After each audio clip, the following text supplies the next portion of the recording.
Hello students, welcome to our session. നമ്മൾ പഠിക്കാൻ പോകുന്ന subject operations management and strategic management. ഞാൻ CMA ആദില, നിങ്ങളുടെ OMSMൻ്റെ ഫാക്കൽറ്റി.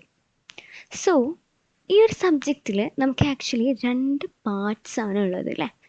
ഓപ്പറേഷൻസ് മാനേജ്മെൻറ്റും അതേപോലെ തന്നെ സ്ട്രാറ്റജിക് മാനേജ്മെൻറ്റും.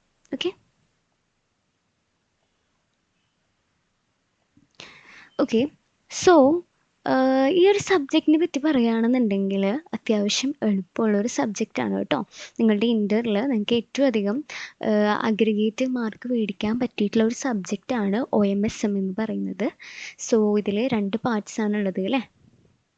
സോ ഇതിൽ ഒരു 11 മൊഡ്യൂൾസാണ് നമുക്ക് പഠിക്കാനുള്ളത്. അതിൽ ആദ്യത്തെ 7 മൊഡ്യൂൾസും എന്താണ്, നമ്മളുടെ ഓപ്പറേഷൻസ് മാനേജ്മെൻറ്റും പിന്നീടുള്ള 4 മൊഡ്യൂൾസ് നമുക്ക് സ്ട്രാറ്റജിക് മാനേജ്മെൻറ്റും ആണ്.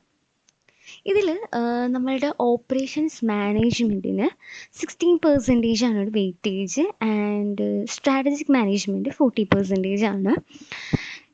ഓപ്പറേഷൻസ് മാനേജ്മെൻറ്റ് കൂടുതലും നമുക്ക് പ്രാക്ടിക്കൽ ക്വസ്റ്റ്യൻസ് ആണ് വരിക എക്സാമിന്. പക്ഷേ തിയറീസും ഉണ്ടാവും. ഒരു 1-2 ക്വസ്റ്റ്യൻസ് ഒക്കെ തിയറിയും വരലുണ്ട്. സ്ട്രാറ്റജിക് മാനേജ്മെൻറ്റ് ആണെന്നുണ്ടെങ്കിൽ പ്യുവർലി എന്താണ്, തിയറിയാണ്. സോ രണ്ടും എന്ത് ചെയ്യുക, കോൺസെൻട്രേറ്റ് ചെയ്ത് പഠിക്കുക. ഓപ്പറേഷൻസ് മാനേജ്മെൻറ്റിൽ തിയറിയും പഠിക്കണം, പ്രാക്ടിക്കലും പഠിക്കണം. സ്ട്രാറ്റജിക് മാനേജ്മെൻറ്റിൽ തിയറി പഠിക്കണം.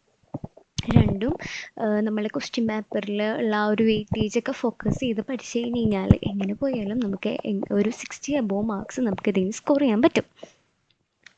അപ്പോൾ ക്ലാസ്സസൊക്കെ എന്ത് ചെയ്യുക, റെഗുലറായിട്ട് കാണുക, റെഗുലറായിട്ട് പഠിക്കുക. അങ്ങനെയാണെന്നുണ്ടെങ്കിൽ നിങ്ങൾ ഉദ്ദേശിച്ച ആ ഒരു മാർക്കിലേക്ക് നിങ്ങൾക്ക് എന്തായാലും എന്ത് ചെയ്യാം, എത്തിപ്പെടാൻ പറ്റും. സോ നമുക്ക് നെക്സ്റ്റ് ക്ലാസ് തൊട്ടിട്ട് ടോപ്പിക്സൊക്കെ സ്റ്റാർട്ട് ചെയ്യാം കേട്ടോ. Thank you. ഹായ് സ്റ്റുഡൻസ്, നമ്മളിന്ന് പഠിക്കാൻ പോകുന്ന ചാപ്റ്റർ ഓപ്പറേഷൻസ് മാനേജ്മെൻറ്റ്.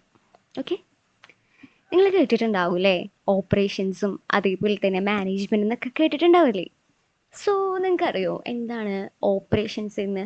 നമ്മുടെ ഡേ ടു ഡേ ലൈഫിൽ ഒരുപാട് കേൾക്കുന്നൊരു വേർഡാണ് ഓപ്പറേഷൻസ് എന്ന് വെച്ചാൽ അല്ലേ. സോ നമ്മൾ കേട്ടിട്ടുണ്ടാവില്ലേ ഡോക്ടർമാർ പറയുന്നത് ഓപ്പറേഷൻ വേണമെന്നൊക്കെ പറയണത് അല്ലേ. ആ ഓപ്പറേഷനാണ് നമ്മളിവിടെ ഉദ്ദേശിക്കുന്ന ഓപ്പറേഷൻ.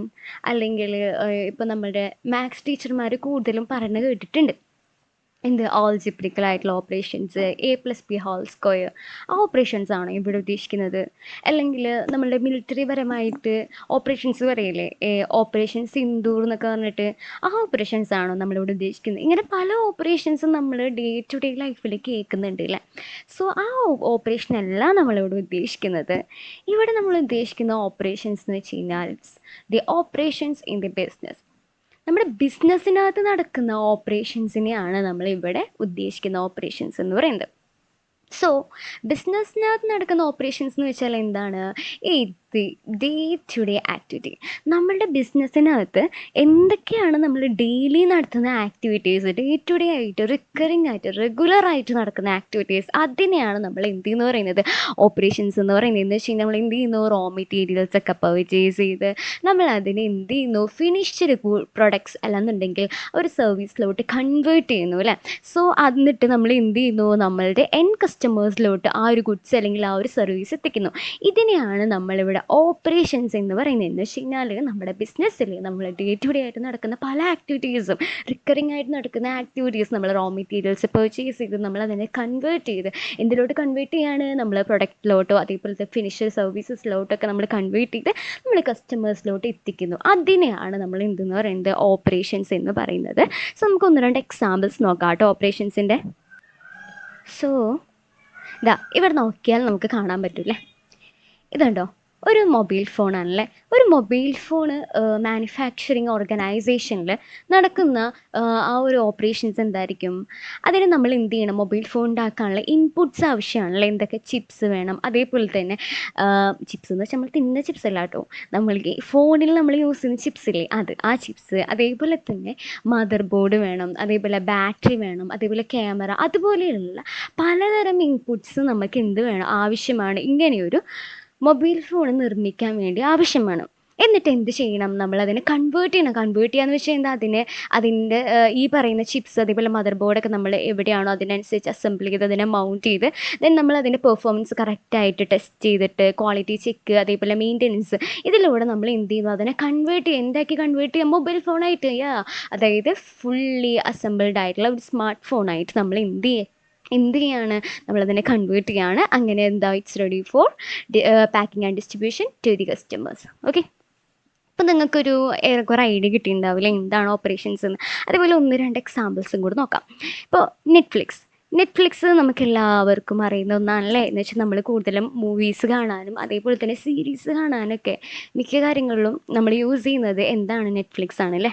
സോ അതിൻ്റെ ഒരു ഇൻപുട്ട് എന്താണ്, നമ്മൾ മൂവി മേക്കേഴ്സോട് അവർ പോയിട്ട് പറയും എനിക്ക് ഇങ്ങനത്തെ മൂവി നെറ്റ്ഫ്ലിക്സിലിടാൻ താല്പര്യമുണ്ട്, അതേപോലെ തന്നെ ഞങ്ങൾക്ക് അത് വേണമെന്ന് പറഞ്ഞിട്ട് നമ്മൾ പോയിട്ട് പർച്ചേസ് ചെയ്യാണ് ചെയ്യുക. ദാറ്റ്സ് അവരുടെ ഇൻപുട്ട് എന്ന് പറയുന്നത്. ദെൻ അതിൻ്റെ കൺവേർഷൻ പ്രോസസ്സ് എന്താണ്, നമ്മളതിൻ്റെ ലൈവ് അല്ലെങ്കിൽ റെക്കോർഡിന് വേണ്ടിയിട്ടുള്ള കാര്യങ്ങളൊക്കെ അറേഞ്ച് ചെയ്യുക അല്ലേ.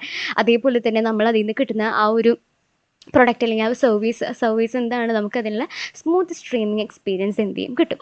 അതേപോലെ തന്നെ ഇതെന്താണ് ഇതെന്ന് വെച്ച് കഴിഞ്ഞാൽ, ഇപ്പോൾ ഞാൻ ക്ലാസ് എടുക്കുന്നില്ല, അതേപോലെ ഒരു മിസ് കൂടുതലും ഓഫ്ലൈൻ ക്ലാസ്സസിലാണ് ഇത് കൂടുതലും പ്രാക്ടിക്കലാവുക. എന്ന് വെച്ച് കഴിഞ്ഞാൽ, ഇപ്പോൾ ഒരു ക്ലാസ് എടുക്കണമെന്നുണ്ടെങ്കിൽ എന്തൊക്കെയാണ് എനിക്ക് അവിടെ വേണ്ട ഇൻപുട്സ്, സപ്പോർട്ടിങ് മെറ്റീരിയൽസ് വേണ്ടേ, കണ്ടൻറ് സ്ട്രക്ചർ, അതായത് നമുക്ക് നോട്ട് ബുക്സ് വേണം, അതേപോലെ തന്നെ സ്റ്റഡി മെറ്റീരിയൽ, ഇങ്ങനെ അതേപോലെ ഇത് ചെയ്യാനുള്ള പല ഡിവൈസസ്, ഇതാണ് എൻ്റെ റോ മെറ്റീരിയൽസ് എന്ന് പറയുന്നത്.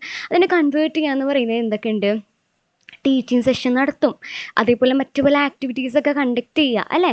എന്നിട്ട് അതിൽ സ്റ്റുഡൻസിൻ്റെ എൻഗേജ്മെൻറ്റ് എന്ന് വെച്ചാൽ സ്റ്റുഡൻസ് അത് കേൾക്കുക. അപ്പോൾ ഞാൻ ക്ലാസ് എടുക്കുക, നിങ്ങളത് കേൾക്കുക, മനസ്സിലായില്ലേ. അപ്പോൾ ഇതിൽ എന്നിട്ട് നമുക്കതിൽ നിന്ന് എന്തൊക്കെ ഒരു ഔട്ട്പുട്ട് കിട്ടും, സ്റ്റുഡൻസിൻ്റെ നോളേജ്, അവരുടെ സ്കില്ലൊക്കെ എൻഹാൻസ് ചെയ്യപ്പെടും, അതേപോലെ തന്നെ നമുക്ക് അതിന് ഫീഡ്ബാക്ക്സ് കിട്ടും. ഇതാണ് അതിൻ്റെ ഒരു ഔട്ട്പുട്ട് എന്ന് പറയുന്നത്. ഇതിൽ നമുക്കൊരു കാര്യം മനസ്സിലാക്കാനുള്ളത്, ഇവിടെ മൊബൈൽ ഫോണിൻ്റെ സിറ്റുവേഷൻ നോക്കിയേ. മൊബൈൽ ഫോണിൽ നമുക്ക് എന്തുണ്ട്, ഒരു ഇൻപുട്ട്, ഇതെന്താണ്, ഇൻപുട്ടാണല്ലേ. ഈ ഇൻപുട്ട് ചെയ്ത് ഇത് കറക്റ്റ് എന്താ, കൺവേർഷൻ പ്രോസസ്സാണ് അല്ലേ. നമ്മളതിൻ്റെ ഈ മദർ ബോർഡ് അതേപോലെ ചിപ്സ് കാര്യങ്ങളൊക്കെ എന്ത് ചെയ്യുന്നു, അസംബിൾ ചെയ്തിട്ട് ടെസ്റ്റ് ചെയ്യുക, അതൊക്കെ എന്താ, കൺവേർഷൻ പ്രോസസ്സാണ്. എന്നിട്ട് നമ്മളതിനെ ഫിനിഷ്ഡ് പ്രൊഡക്റ്റാക്കി മാറ്റുന്നു, ദെൻ നമ്മൾ കസ്റ്റമേഴ്സിലോട്ട് എത്തിക്കുന്നു അല്ലേ. അതേപോലെ തന്നെ ഇത് നോക്കിയേ, ഇതിൽ എന്താണ്, നമുക്കതിൻ്റെ വേണ്ട സപ്പോർട്ട് മെറ്റീരിയൽസ് ഒക്കെ മേടിക്കുക എന്ന് പറയുന്നത് ഇതെന്ത് സർവീസ് അല്ലേ. സോ അതിൽ ഇൻപുട്ട്, അതിൽ നമ്മൾ എന്ത് ചെയ്യുന്നു, കൺവേർട്ട് ചെയ്യുന്നു. കൺവേർഷൻ മാത്രമല്ല അവിടെ നടക്കുന്നത്, എന്തും കൂടെ നടക്കുന്നത്, കൺവേർഷൻ മാത്രമല്ല നടക്കുന്നത്, അതേസമയം നമ്മുടെ ഫൈനൽ കസ്റ്റമേഴ്സ് എന്ത് ചെയ്യുന്നുണ്ട്, അത് റിസീവ് ചെയ്യുന്നുണ്ട് അല്ലേ. എന്താണ്, ഫൈനൽ കസ്റ്റമേഴ്സ് എന്ത് ചെയ്യുന്നുണ്ട്, അത് റിസീവ് ചെയ്യുന്നുണ്ട്. എന്നിട്ടാണ് നമ്മൾ എന്ത് ചെയ്യുന്നത്, നമ്മുടെ ആ ഒരു സർവീസ് നമ്മൾ പ്രൊവൈഡ് ചെയ്യുന്നത്. എന്തൊക്കെയാണ് സർവീസ്, നിങ്ങൾക്ക് നോളേജ് ഉണ്ടാവുന്നു, അതേപോലെ തന്നെ സ്കില്ല് എൻഹാൻസ് ചെയ്യാൻ പറ്റുന്നു, ഫീഡ്ബാക്ക് കിട്ടുന്നു. എന്ന് വെച്ച് കഴിഞ്ഞാൽ ക്ലാസ് എങ്ങനെയുണ്ട്, നല്ലതാണോ, എന്തെങ്കിലും പ്രോബ്ലംസ് ഉണ്ടോ, അല്ലെന്നുണ്ടെങ്കിൽ ഓക്കെ ആണ്, അങ്ങനെയുള്ള എല്ലാ ഫീഡ്ബാക്സും ലഭിക്കുന്നു.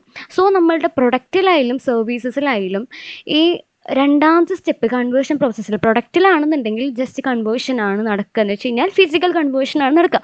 എന്നാൽ ഒരു സർവീസ് ആണെന്നുണ്ടെങ്കിൽ ഫിസിക്കൽ കൺവേർഷനോട് പുറമെ അവിടെ നമ്മൾ കൂടുതലും കസ്റ്റമേഴ്സ് ആ ഒരു സർവീസ് ഇറ്റ് സെൽഫ് അത് എന്ത് ചെയ്യുന്നുണ്ട്, റിസീവ് ചെയ്യുന്നുണ്ട് നമ്മുടെ സെക്കൻഡ് പ്രോസസ്സിൽ. ഓക്കെ, അതേപോലെ വേറൊരു എക്സാമ്പിൾ കൂടെ കൊടുത്തിട്ടുണ്ട്.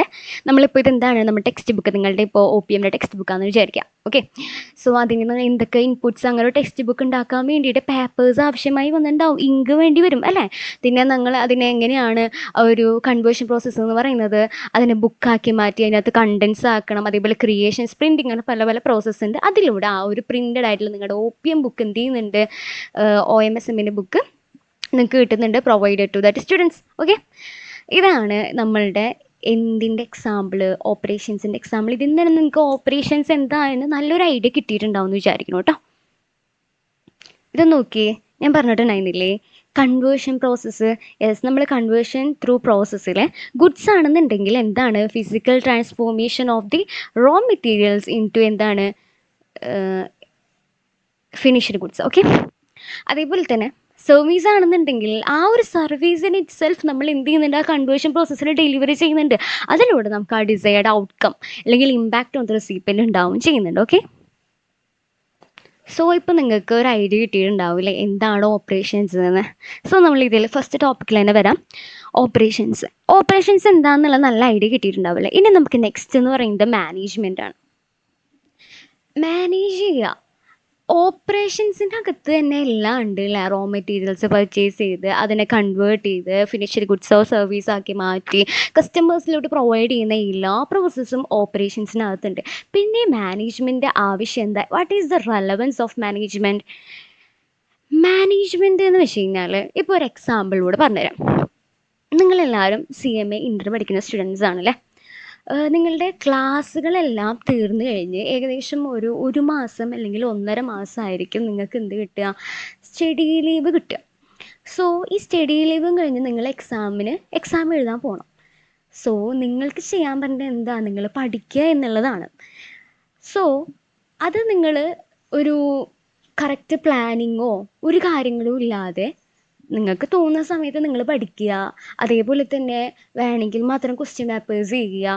ഒരു സ്കെഡ്യൂളൊന്നും ഇല്ലാതെ, ഒരു പ്രോപ്പർ പ്ലാനോ ഒരു തരത്തിലുള്ള ഓർഗനൈസിങ്ങോ കാര്യങ്ങളോ ഒന്നുമില്ലാതെ നിങ്ങൾ ആ എക്സാം പോയിട്ട് എഴുതുകയാണെന്നുണ്ടെങ്കിൽ നിങ്ങൾക്ക് ആ ഒരു എക്സാം പാസ്സാവാൻ പറ്റുമോ? ഇല്ല, ഉറപ്പായിട്ടും പറ്റില്ല. അതേസമയം നിങ്ങൾ ഈ ഒരു CMA ഇൻ്റർ എക്സാമിന് വേണ്ടിയിട്ട് നിങ്ങൾ ആ 1.5 മാസത്തിൽ കറക്റ്റായിട്ട് സ്കെഡ്യൂൾ ചെയ്യണം.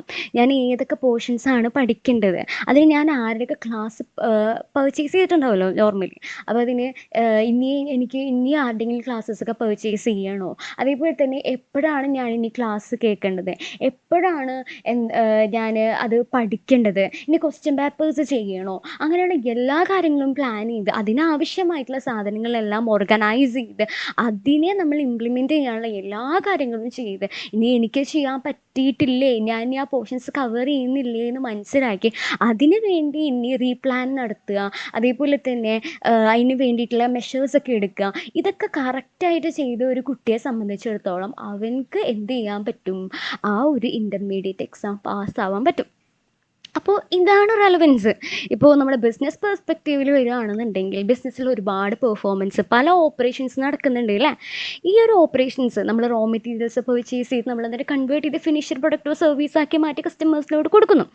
പക്ഷേ ഇതിലൊരു പ്രോപ്പർ പ്ലാനിങ് ഇല്ല. അപ്പോൾ നമ്മൾ റോ മെറ്റീരിയൽസ് തോന്നുന്ന സമയത്ത് കുറേ റോ മെറ്റീരിയൽസ് വാങ്ങിക്കൂട്ടുന്നു, ഒന്നും നോക്കുന്നില്ല.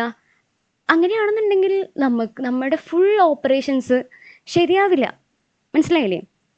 അതേസമയം നമ്മൾ റോ മെറ്റീരിയൽസ് ആരുടെ കയ്യിൽ നിന്ന് വാങ്ങണം, ഏറ്റവും ചീപ്പസ്റ്റും ഏറ്റവും ക്വിക്ക് ഡെലിവറി ഉള്ളത് ആരുടെ കയ്യിൽ നിന്നാണ്, അതേപോലെ തന്നെ നമ്മൾ എപ്പോഴാണ് വാങ്ങേണ്ടത്, എപ്പോഴാണ് നമ്മൾ പ്രൊഡക്ഷൻ സ്റ്റാർട്ട് ചെയ്യേണ്ടത്, ഏത് പ്രോസസ്സാണ് ഏറ്റവും ബെറ്റർ, കസ്റ്റമേഴ്സിൻ്റെ നീഡ്സ് മീറ്റ് ചെയ്യാൻ പറ്റുന്നത് എങ്ങനെയാണ്, എല്ലാ കാര്യങ്ങളും പ്ലാൻ ചെയ്ത് അതിനാവശ്യമായിട്ടുള്ള റിസോഴ്സസ് ഓർഗനൈസ് ചെയ്ത് നമ്മൾ സ്റ്റാഫ്സിനെയൊക്കെ കറക്റ്റായിട്ട് ഡയറക്റ്റ് ചെയ്ത് നമ്മൾ പ്ലാൻസ് ഇംപ്ലിമെൻറ്റ് ചെയ്ത് അതിലെന്തെങ്കിലും ഒരു ഡീവിയേഷൻസ് ഉണ്ടോ എന്ന് മനസ്സിലാക്കി അതിനു വേണ്ട കറക്റ്റീവ് ആക്ഷൻസ് എടുത്തു കഴിഞ്ഞാൽ മാത്രമേ നമ്മുടെ ആ ഒരു ഓപ്പറേഷൻ സക്സസ്ഫുൾ ആവുള്ളൂ. അപ്പോൾ അതിൽ നിന്ന് മനസ്സിലാക്കാൻ പറ്റും what is the relevance of management. മനസ്സിലായില്ലേ?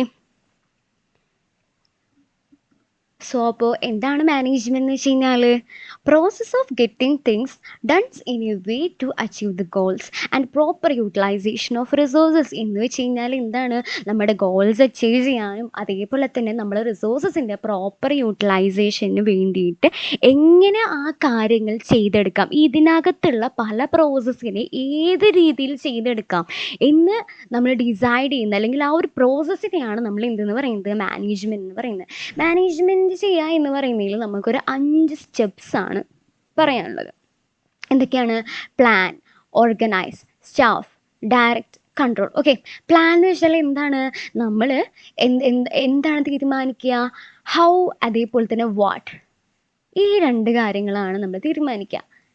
എന്ന് വെച്ച് കഴിഞ്ഞാൽ വാട്ട് ടു പ്രൊഡ്യൂസ്, അതേപോലെ ഹൗ ഇറ്റ് പ്രൊഡ്യൂസ്, അങ്ങനെയുള്ള പല പല കാര്യങ്ങളും ഡിസൈഡ് ചെയ്യുന്നത് ഈ ഫസ്റ്റ് സ്റ്റെപ്പിലാണ്, എന്ന് വെച്ചാൽ പ്ലാനിങ്ങിലാണ്. ദെൻ ഓർഗനൈസ് ചെയ്യുക. നമ്മൾ ഈ പ്ലാൻ പ്രകാരമുള്ള എല്ലാ കാര്യങ്ങളും ചെയ്യാൻ വേണ്ടി ആവശ്യമായിട്ടുള്ള റിസോഴ്സസിനെ നമ്മൾ എന്ത് ചെയ്യണം, ഓർഗനൈസ് ചെയ്യണം. എന്ന് വെച്ച് കഴിഞ്ഞാൽ നമുക്ക് റോ മെറ്റീരിയൽസ് വേണം, അതേപോലെ തന്നെ മെഷീൻസ് വേണം. ഇതിനൊക്കെ കറക്റ്റായിട്ട് നമ്മൾ എന്ത് ചെയ്യണം, ഓർഗനൈസ് ചെയ്യണം. അതേപോലെ തന്നെ നമുക്കിത് ചെയ്യാൻ വേണ്ടിയിട്ട് ലാബേഴ്സ് വേണമല്ലേ, പേഴ്സണൽസ് ആവശ്യമാണ്. അവരെ കറക്റ്റായിട്ട് സ്റ്റാഫ് റിക്രൂട്ട് ചെയ്യുകയും അവർക്ക് വേണ്ട റെസ്പോൺസിബിലിറ്റി പറഞ്ഞു കൊടുക്കുക, അങ്ങനെയുള്ള കാര്യങ്ങളൊക്കെ നമ്മൾ ചെയ്യുക. അതേപോലെ അവരെ ഡയറക്റ്റ് എന്തിനാ for the implementation of the plan, ആ പ്ലാൻ്റെ ഇംപ്ലിമെൻറ്റേഷന് വേണ്ടിയിട്ട് നമ്മൾ അവരെ ഡയറക്റ്റ് എന്നിട്ട് കൺട്രോൾ ചെയ്യുക എന്ന് വെച്ചാൽ എന്താ, നമ്മൾ പ്ലാൻ ചെയ്ത പ്രകാരം തന്നെ എല്ലാ കാര്യങ്ങളും നടക്കുന്നില്ലേ എന്ന് നോക്കി എന്തെങ്കിലും ഒരു പ്രശ്നങ്ങൾ ഉണ്ടെന്നുണ്ടെങ്കിൽ അതിന് കറക്റ്റായിട്ട് മെഷേഴ്സൊക്കെ എടുത്ത് നമ്മൾ അതിനെ കൺട്രോൾ ചെയ്യുക. ഈ ഒരു 5 പ്രോസസ്സിലൂടെ മാത്രമേ നമുക്ക് എന്ത് ചെയ്യാൻ പറ്റുള്ളൂ, നമ്മുടെ ഓപ്പറേഷൻസ് കറക്റ്റായിട്ട് മാനേജ് ചെയ്യാൻ പറ്റുള്ളൂ. അതിലൂടെ to achieve the organisation goals. Okay,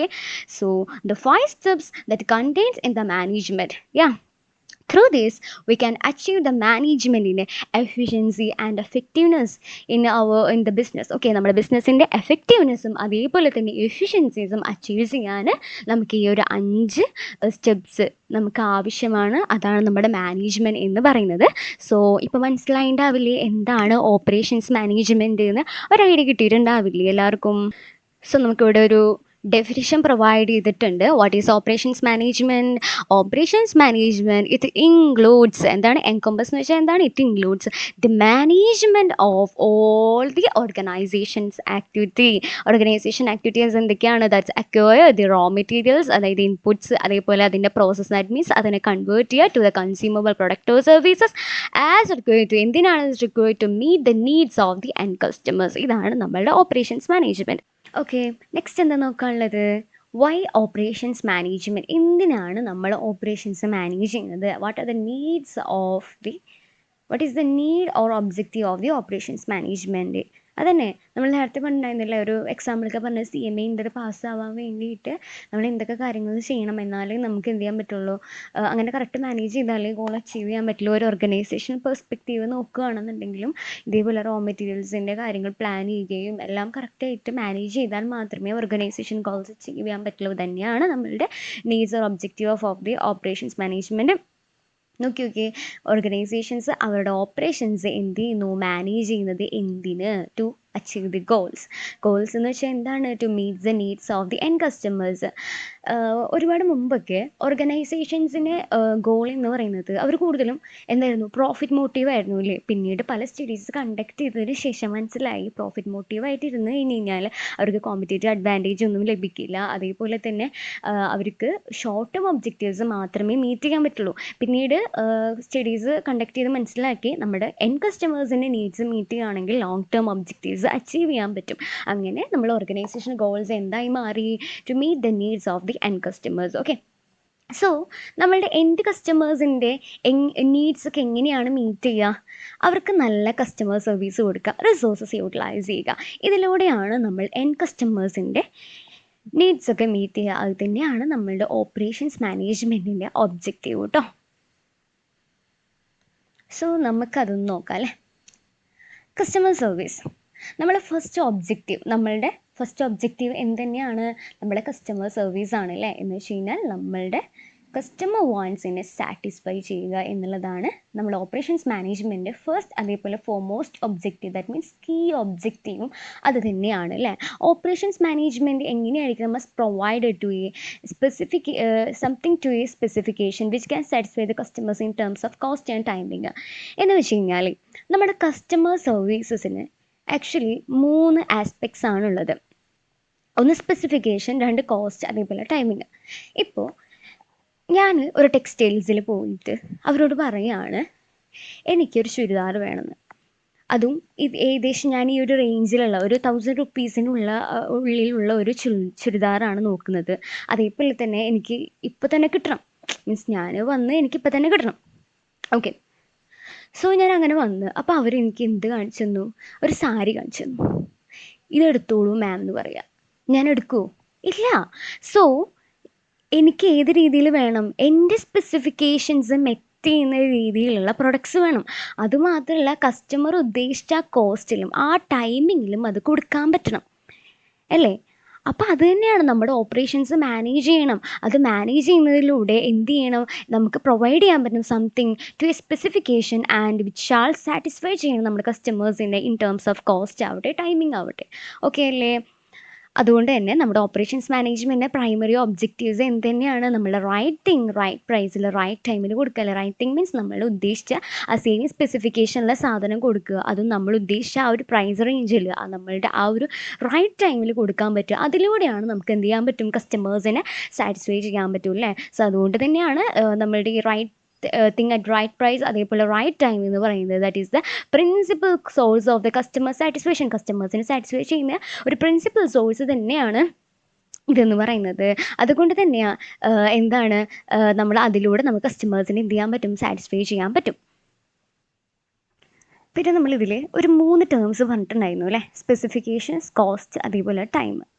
അതിലും ഏറ്റവും ഇമ്പോർട്ടൻ്റ് ആയിട്ടുള്ള ഒരു ആസ്പെക്റ്റ് എന്ന് പറയുന്നത് സ്പെസിഫിക്കേഷനാണ്. ഇപ്പം ഞാനൊരു കടയിൽ പോയിട്ട് എനിക്ക് ചുരിദാർ തന്നെയാണ് വേണ്ടത്, അല്ലാതെ സാരി കൊടുന്നു മാമിന് പറഞ്ഞ പ്രൈസിൽ തന്നെ സാധനം ഉണ്ട് എന്ന് പറഞ്ഞിട്ട് എനിക്ക് സാരി കൊടുന്നു കഴിഞ്ഞ് കഴിഞ്ഞാൽ ശരിയാവുമോ?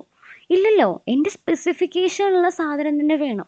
സ്പെസിഫിക്കേഷൻസ് എന്ന് പറയുമ്പോൾ എന്തൊക്കെ ഉണ്ടാവും? അതിൽ ഫീച്ചേഴ്സ് ഉണ്ട്, ക്യാരക്ടറിസ്റ്റിക്സ് ഉണ്ട്, ഫംഗ്ഷനാലിറ്റി ഉണ്ട്. ഫീച്ചേഴ്സ് എന്ന് വെച്ചാൽ എന്താണ് നമുക്ക് കിട്ടുന്നത്? നോർമലി ഒരു സാരിയിൽ നിന്ന് അല്ല ഒരു ചുരിദാർ ഇടുമ്പോൾ, അല്ലെങ്കിൽ ചുരിദാർ വേണ്ട, ഇപ്പോൾ നമ്മളൊരു മൊബൈൽ ഫോൺ മേടിക്കാമെന്ന് വിചാരിക്കാം. ഈ മൊബൈൽ ഫോണിൻ്റെ മെയിൻ ഫീച്ചർ എന്തൊക്കെയായിരിക്കും? നമുക്കതിന് വിളിക്കാൻ പറ്റണം, അതേപോലെ മെസ്സേജ് ചെയ്യാൻ പറ്റണം. ഇതാണ് നോർമലി അതിൻ്റെ ഫീച്ചേഴ്സ്.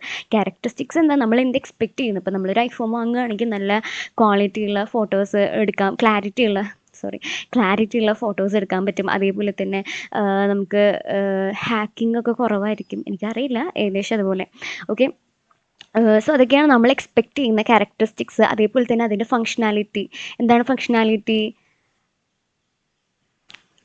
അത് ആ പ്രൊഡക്റ്റിന് എന്താണ് ചെയ്യാൻ പറ്റുക, അല്ലെങ്കിൽ ആ ഒരു ഓപ്പറേഷൻസ് എങ്ങനെ പെർഫോം ചെയ്യുന്നു, അതാണ് ഫങ്ഷനാലിറ്റി. ഇതാണ് നമ്മുടെ സ്പെസിഫിക്കേഷൻ. ഇത് തന്നെയാണ് ഇമ്പോർട്ടൻറ്റ് ആയിട്ടുള്ള ആസ്പെക്റ്റ് എന്ന് പറയുന്നത്. സോ നോർമലി പ്രിൻസിപ്പൽ കസ്റ്റമർ എന്തൊക്കെ വാണ്ട് ചെയ്യുന്നു, അവരുടെ സ്പെസിഫിക്കേഷനിലെ പ്രൊഡക്റ്റ് അവരുദ്ദേശിച്ച കോസ്റ്റിൽ ആ ഒരു ടൈമിങ്ങിൽ കൊടുക്കാൻ പറ്റും എന്നുള്ളതാണ്. Okay. The 3 aspects of the customer services ഏതൊക്കെയാണ്? സ്പെസിഫിക്കേഷൻ, കോസ്റ്റ്, അതേപോലെ ടൈമിങ്. നമുക്കിത് ഒരു എക്സാമ്പിളിലൂടെ ഒന്നുകൂടെ നോക്കാം. എന്ന് വെച്ചാൽ ഓരോ ഫങ്ഷൻസിൽ എങ്ങനെയാണ് നമുക്കിത് ചെയ്യാൻ പറ്റുക നോക്കാം. സോ മാനുഫാക്ചറിങ്ങിൽ നോർമലി നമ്മൾ പറഞ്ഞു പ്രൈമറി കൺസിഡറേഷൻ എന്ന് വെച്ചാൽ എന്താണ്? സ്പെസിഫിക്കേഷനാണ്. അതർ കൺസിഡറേഷൻ എന്താ? നമ്മുടെ കോസ്റ്റ് ആൻഡ് ടൈമിംഗ് ആണ്. അത് വെച്ചിട്ട് നമുക്ക് ഈ ഫങ്ഷൻസ് ഒക്കെ ഒന്ന് നോക്കാം. ഇപ്പം നമ്മൾ മാനുഫാക്ചർ ചെയ്യുമ്പോൾ നമുക്ക് ആ ഗുഡ്സ് എങ്ങനെ കൊടുക്കാൻ പറ്റണം? ആ ഗിവൺ റിക്വസ്റ്റഡ് അക്സെപ്റ്റബിൾ സ്പെസിഫിക്കേഷനുള്ള ഗുഡ്സ് കൊടുക്കാൻ പറ്റണം. ഗിവൺ എന്ന് വെച്ചാൽ എന്താണ്? അതിൻ്റെ ഫീച്ചർ അല്ലേ? നമ്മൾ നേരത്തെ പറഞ്ഞു അതിൻ്റെ ഫീച്ചർ. റിക്വസ്റ്റ് എന്താണ്? അതിൻ്റെ ക്യാരക്ടറിസ്റ്റിക്സ്, അതിൻ്റെ ക്യാരക്ടർ. അക്സെപ്റ്റബിൾ എന്താണ്?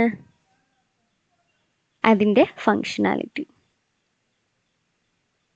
സോ അതിൻ്റെ സ്പെസിഫിക്കേഷനിലുള്ള ആ ഒരു ഗുഡ്സ് എന്ത് ചെയ്യാൻ പറ്റണം? കൊടുക്കാൻ പറ്റണം. മറ്റ് കൺസിഡറേഷൻ എന്താണ്? അതിൻ്റെ ആ പർച്ചേസ് പ്രൈസ്, അല്ലെന്നുണ്ടെങ്കിൽ ആ ഒരു കോസ്റ്റ് ഒബ്റ്റെയിൻ ചെയ്യാനുള്ള അതിൻ്റെ കോസ്റ്റ്. ടൈം എന്താണ്? അതിൻ്റെ ആ ഒരു ഓർഡറിൽ നിന്ന് എപ്പോൾ നമുക്കത് ഡെലിവറി ചെയ്യാൻ പറ്റും, അതിൻ്റെ ഡിലേ ആണ് അതിൻ്റെ ടൈം എന്ന് പറയുന്നത്. ഓക്കെ, ഇനിയിപ്പോൾ ട്രാൻസ്പോർട്ടിൻ്റെ സിറ്റുവേഷനിലാണെന്നുണ്ടെങ്കിൽ നമ്മൾക്ക് അത് ഏത് രീതിക്ക് ഗിവൺ റിക്വസ്റ്റ് അതേപോലെ അക്സെപ്റ്റബിൾ സ്പെസിഫിക്കേഷനിൽ അതിൻ്റെ മൊമെൻറ്റ്സിനെയാണ് നമ്മളിവിടെ പറയുന്നത്. ഓക്കെ, ട്രാൻസ്പോർട്ടേഷൻ എന്ന് വെച്ച് കഴിഞ്ഞാൽ അത് എങ്ങനെ കൊണ്ടുപോകണം, ഏത് രീതിക്ക് കൊണ്ടുപോകണം എന്നുള്ളതായിരിക്കും നമ്മളുടെ പ്രൈമറി കൺസേൺ. ഇനിയിപ്പോൾ അതർ കൺസിഡറേഷൻ ആണെങ്കിൽ ഇത് തന്നെ ഇതിൻ്റെ ടൈം ടു മൂവ്, എത്ര ഡ്യൂറേഷൻ എടുക്കും അത് അവിടെ എത്താൻ വേണ്ടിയിട്ട്, അതിൻ്റെ ഡിലേസ് കാര്യങ്ങൾ, അതിൻ്റെ കോസ്റ്റ് കാര്യങ്ങൾ. ഇനി സപ്ലൈയുടെ കേസ് ആണെങ്കിലും അതെ, നമ്മൾ ഉദ്ദേശിച്ച് ഗിവൺ റിക്വസ്റ്റഡ് അക്സെപ്റ്റബിൾ സ്പെസിഫിക്കേഷനിൽ ഗുഡ്സ് കൊടുക്കുക എന്നുള്ളത് തന്നെയാണ് അതിൻ്റെ പ്രൈമറി കൺസേൺ. പിന്നെ അതർ കൺസിഡറേഷൻ എന്താണ്? ആ ഒരു ഗുഡ്സിൻ്റെ പർച്ചേസ് പ്രൈസ്, അതേപോലെ തന്നെ അതിൻ്റെ കോസ്റ്റ് ടു ഒബ്റ്റെയിൻ, അല്ലെങ്കിൽ അതിൻ്റെ കോസ്റ്റ് ടു ഒബ്റ്റെയിൻ, അതേപോലെ തന്നെ അതിൻ്റെ delay from the order. Then service ആണെങ്കിലും അതെ, നമ്മൾ ഉദ്ദേശിച്ച രീതി ഗിവൺ റിക്വസ്റ്റഡ് അതേപോലെ അക്സെപ്റ്റബിൾ സ്പെസിഫിക്കേഷനുള്ള ട്രീറ്റ്മെൻറ്റ് പ്രൊവൈഡ് ചെയ്യുക എന്നുള്ളത് തന്നെയാണ് പ്രൈമറി കൺസിഡറേഷൻ. അതേപോലെ തന്നെ അതിൻ്റെ അതർ കൺസിഡറേഷൻ എന്താ? അതിൻ്റെ ആ ട്രീറ്റ്മെൻറ്റിന് വരുന്ന കോസ്റ്റ്, അതിൻ്റെ ടൈമിങ് കേട്ടോ. സോ ഇതാണ് നമ്മളുടെ 3 ആസ്പെക്ട്സിനെ പല ഫങ്ഷൻസിലൂടെ എന്ത് ചെയ്യുന്നത്, ഒരു ഡിസ്ക്രൈബ് ചെയ്യുന്നത് കേട്ടോ. സോ നമ്മളുടെ നെക്സ്റ്റ് ഒബ്ജക്റ്റീവ് എന്തായിരുന്നു? റിസോഴ്സ് യൂട്ടിലൈസേഷൻ ആയിരുന്നു അല്ലേ? അതായത് നമ്മളുടെ ഓപ്പറേഷൻസ് മാനേജ്മെൻറ്റ് നെക്സ്റ്റ് അതായത് അടുത്ത മേജറായിട്ടുള്ള ഒരു ഒബ്ജക്റ്റീവ് ആയിരുന്നു എന്ത് നമ്മൾ റിസോഴ്സ് യൂട്ടിലൈസേഷൻ അല്ലേ. റിസോഴ്സ് യൂട്ടിലൈസേഷൻ എന്ന് വെച്ചാൽ എന്താണ്, നമ്മുടെ ഓർഗനൈസേഷനിൽ അവൈലബിൾ ആയിട്ടുള്ള എല്ലാ റിസോഴ്സസിനെയും മാക്സിമം അതായത് എഫിഷ്യൻ്റ്ലി യൂസ് ചെയ്യുക എന്നുള്ളതാണ്. നമുക്ക് റോ മെറ്റീരിയൽസ് ഉണ്ടാവും, മെഷീൻസ് ഉണ്ടാവും, ലേബേഴ്സ് ഉണ്ടാവും, എല്ലാത്തിനെയും എഫിഷ്യൻ്റായിട്ട് എഫക്റ്റീവ്ലി എന്ത് ചെയ്യുക, യൂട്ടിലൈസ് ചെയ്യുക എന്നുള്ളതാണ് യൂട്ടിലൈസസ് ദ റിസോഴ്സസ്. അതും എന്തിനാ, for the satisfaction of the customers അല്ലേ.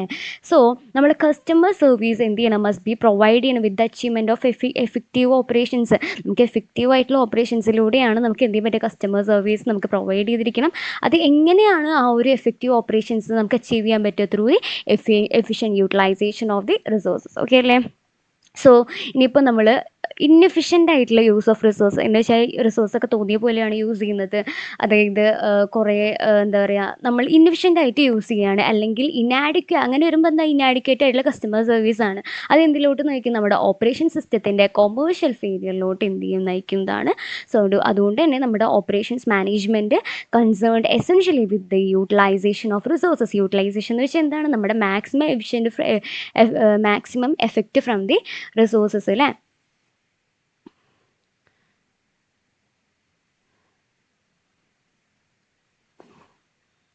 Obtaining maximum effect from the resource എന്ന് വെച്ച് കഴിഞ്ഞാൽ നമ്മളുടെ റിസോഴ്സസിനെ വളരെ എഫിഷ്യൻ്റ്ലി എന്ത് ചെയ്യണം, യൂട്ടിലൈസ് ചെയ്യണം. അതേപോലെ തന്നെ നമ്മുടെ ലോസസ്, അണ്ടർ യൂട്ടിലൈസേഷൻ, വേസ്റ്റേജ് ഒക്കെ എന്ത് ചെയ്യുക, മിനിമൈസ് ചെയ്യുക. അതിലൂടെ നമ്മൾ എന്ത് ചെയ്യുന്നു, നമ്മുടെ റിസോഴ്സസിനെ യൂട്ടിലൈസ് ചെയ്യുന്നു കേട്ടോ.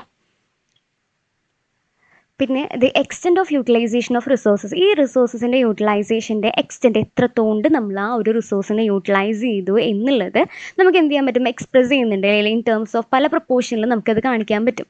ഇവിടെ നോക്കിയേ available time used divide by available time. നമ്മളിപ്പോൾ 24 മണിക്കൂറാണ് അവൈലബിൾ ടൈം എന്ന് വിചാരിക്കുക. അതിൽ 8 മണിക്കൂർ യൂട്ടിലൈസ് ചെയ്തു, അപ്പം നമുക്കൊരു ഫിഗർ കിട്ടില്ലേ. അതാണ് എന്ത്, നമ്മളുടെ ആ ഒരു പ്രൊപ്പോർഷൻസ് എന്ന് പറയുന്നത്. എന്ത് പ്രൊപ്പോർഷനാണ്, നമ്മളുടെ യൂട്ടിലൈസേഷൻ ഓഫ് റിസോഴ്സസ്. അപ്പോൾ എത്ര വരും, ഏകദേശം 33.33% റിസോഴ്സ് നമ്മൾ യൂട്ടിലൈസ് ചെയ്തിട്ടുണ്ട്. അതേപോലെ തന്നെ സ്പേസിൻ്റെ യൂട്ടിലൈസേഷനും, അതായത് നമ്മൾ സ്ക്വയർ ഫീറ്റിലൊക്കെ വരുന്നത്, നമുക്ക് ഇത്ര സ്ക്വയർ ഫീറ്റ് അവൈലബിൾ ആണ്, അതിൽ ഇത്രയും നമ്മൾ യൂട്ടിലൈസ് ചെയ്തു. അതൊക്കെ എന്താണ്, ഓരോ യൂട്ടിലൈസേഷൻ റേറ്റ് ആണ്. അതേപോലെ തന്നെ എന്താ പറയുക, ലെവൽ ഓഫ് ആക്ടിവിറ്റി, ഇത്ര ലെവൽ ഓഫ് ആക്ടിവിറ്റിയിൽ നമ്മൾ ഇത്ര മാക്സിമം പോസിബിൾ ആക്ടിവിറ്റിയിൽ നമ്മൾ ഇത്ര level of activity, that means ഇത്ര ഔട്ട്പുട്ട് ഉണ്ടാക്കി അതൊക്കെ നമുക്കറിയില്ലേ. അതാണ്. അപ്പോൾ നമ്മൾ എന്താ പറഞ്ഞത്, നമ്മൾ പല പ്രൊപ്പോർഷൻ രീതിയിൽ നമ്മൾ എന്ത് ചെയ്യുന്നു, യൂട്ടിലൈസേഷൻ റേറ്റ് കാൽക്കുലേറ്റ് ചെയ്യായിരുന്നു അല്ലേ. നമ്മൾ available time use divide by available time. അപ്പോൾ നമുക്ക് എന്ത് കിട്ടും, ഏകദേശം എത്ര പെർസെൻറ്റേജോളം നമ്മൾ ആ ഒരു ടൈം എന്ന് പറയുന്ന ആ ഒരു റിസോഴ്സ് യൂട്ടിലൈസ് ചെയ്തു. അതേപോലെ സ്പേസിൻ്റെ യൂട്ടിലൈസേഷനെയും ആക്ടിവിറ്റി ലെവലിൻ്റെ യൂട്ടിലൈസേഷനെ പറ്റിയിട്ട് പറഞ്ഞു. ഈ ഓരോ മെഷേഴ്സും ഇൻഡിക്കേറ്റ് ചെയ്യുന്നത് എന്താണ്, ദ എക്സ്റ്റെൻറ്റ് ടു വിച്ച് നമ്മൾ അതിൻ്റെ ആ ഒരു പൊട്ടൻഷ്യൽ അല്ലെങ്കിൽ അതിൻ്റെ ഒരു കപ്പാസിറ്റി ഓഫ് ദ റിസോഴ്സ് നമ്മൾ യൂട്ടിലൈസ് ചെയ്തു എന്നുള്ളതാണ് അതിനകത്ത് കാണിക്കുന്നത്. ഓക്കെ അല്ലേ. പിന്നെ എന്താ പറയുന്നത്, നമ്മുടെ ഓപ്പറേഷൻസ് മാനേജ്മെൻറ്റിൽ എന്ത് ചെയ്യണം, നമ്മൾ രണ്ട് കാര്യങ്ങളും അച്ചീവ് ചെയ്യണം. നമ്മുടെ രണ്ട് ഒബ്ജക്റ്റീവ് അല്ലേ, നമ്മുടെ കസ്റ്റമർ സർവീസും അതേപോലെ തന്നെ റിസോഴ്സ് യൂട്ടിലൈസേഷനും രണ്ടും നമ്മൾ എന്ത് ചെയ്യണം, സാറ്റിസ്ഫൈ ചെയ്യണം എന്നാണ് പറയുന്നത്. ഇതിൽ ഒരെണ്ണത്തിൽ നമ്മൾ കാണിക്കുന്ന ഇമ്പ്രൂവ്മെൻറ്റ് മറ്റൊന്നിനെ ഡീറ്റോറിയേറ്റ് ചെയ്യണം. എന്ന് വെച്ച് കഴിഞ്ഞാൽ ഇപ്പോൾ നമ്മൾ കസ്റ്റമർ സർവീസ് ഇമ്പ്രൂവ് ചെയ്യാൻ നോക്കിക്കഴിഞ്ഞാൽ റിസോഴ്സ് യൂട്ടിലൈസേഷൻ നമ്മൾ എന്ത് ചെയ്യും, അതിൽ ഡീറ്റോറിയേറ്റ് ചെയ്യേണ്ടി വരും. അതെന്താണ് അങ്ങനെ പറയാൻ കാരണം, സോ നമുക്കതൊരു ബെസ്റ്റ് എക്സാമ്പിളിലൂടെ തന്നെ പറയാം. ഇത് ആരാണ്, റീന. ഓക്കെ, റീന ആക്ച്വലി ഒരു ഫാഷൻ ഡിസൈനറാണ്. അതേപോലെ തന്നെ നമ്മൾ ഈ ബ്രൈഡൽ ഡ്രസ്സൊക്കെ എന്താ പറയുക, റീനൻ്റെ അടുത്ത് കൊടുക്കും കസ്റ്റമൈസ് ചെയ്യാൻ വേണ്ടിയിട്ടൊക്കെ. സോ റീന നോർമലി എത്ര ഡേയ്സ് എടുക്കും, 14 ഡേയ്സ് എടുത്തിട്ടാണ് അതെന്ത് ചെയ്യുക, ആ വർക്ക് എന്ത് ചെയ്യുക, കംപ്ലീറ്റ് ചെയ്യുക. ഓക്കെ, റീനയ്ക്കൊരു 10 സ്റ്റാഫ് ഉണ്ട് എന്ന് വിചാരിച്ചു. പിന്നീട് റീന വിചാരിക്കുകയാണ് 14 ദിവസമൊക്കെ കൂടുതലാണ്, ഒരു 10 ദിവസത്തിനുള്ളിൽ കംപ്ലീറ്റ് ചെയ്യാൻ പറ്റണം എന്ന് റീന വിചാരിക്കുക. അതിന് എന്ത് ചെയ്യണം, എൻ്റെ 10 സ്റ്റാഫിനെയും ഞാൻ എന്ത് ചെയ്യണം, യൂട്ടിലൈസ് ചെയ്യണം, എഫിഷ്യൻ്റ്ലി നമ്മൾ എന്ത് ചെയ്യണം, യൂട്ടിലൈസ് ചെയ്യണം. മനസ്സിലായി?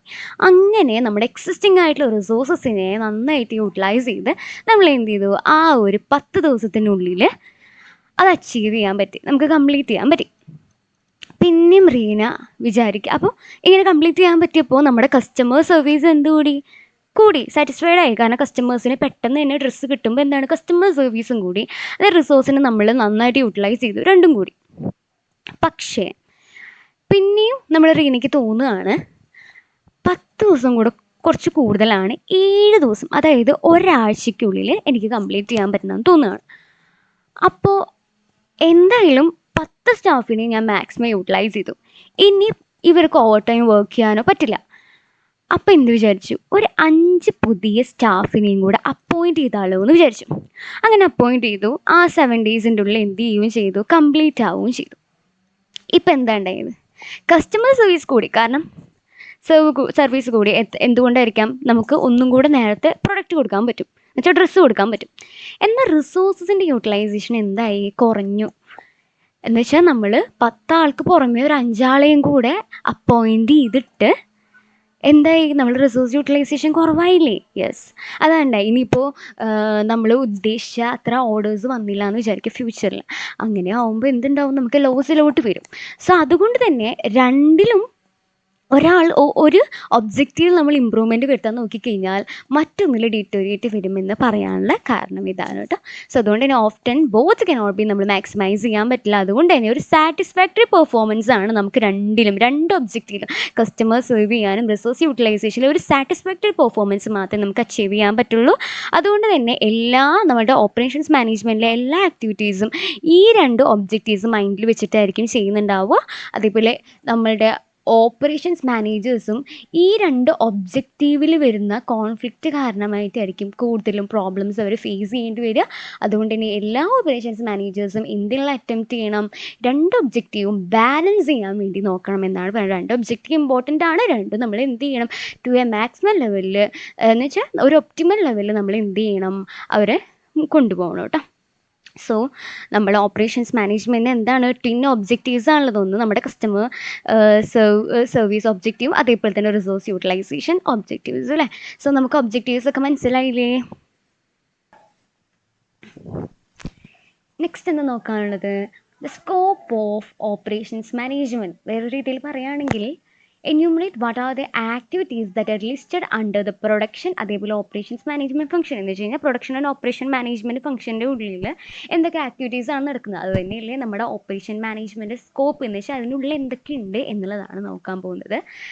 So operations management concern with എന്തൊക്കെയാണ് നമ്മൾ ഓപ്പറേഷൻസ് എന്താണെന്ന് നേരത്തെ പറഞ്ഞിട്ടുണ്ട് അല്ലേ, കൺവേർട്ട് ചെയ്യുക ഇൻപുട്സിനെ ഔട്ട്പുട്ട് ആക്കി ബൈ യൂസിങ് ഫിസിക്കൽ റിസോഴ്സസ് ഉപയോഗിച്ചിട്ട് അതിലൂടെ നമുക്ക് എന്ത് ചെയ്യാൻ പറ്റും, നമ്മുടെ ഡിസൈർഡ് യൂട്ടിലിറ്റി ടു കസ്റ്റമേഴ്സ് എന്ത് ചെയ്യാൻ പറ്റും, പ്രൊവൈഡ് ചെയ്യാൻ പറ്റും. അതേപോലെ മാനേജ് ചെയ്യുന്നതിലൂടെ നമുക്ക് എന്ത് ചെയ്യാൻ പറ്റും, നമ്മുടെ ഓർഗനൈസേഷൻ ഗോൾസ് ഒക്കെ അതർ ഒബ്ജക്റ്റീവ്സ് ഒക്കെ അച്ചീവ് ചെയ്യാൻ പറ്റും. അതിൻ്റെ എഫക്റ്റീവ്നെസ്, അതിൻ്റെ എഫിഷ്യൻസി, അതേപോലെ അഡോപ്റ്റബിലിറ്റി ഒക്കെ ചെയ്യാൻ പറ്റും.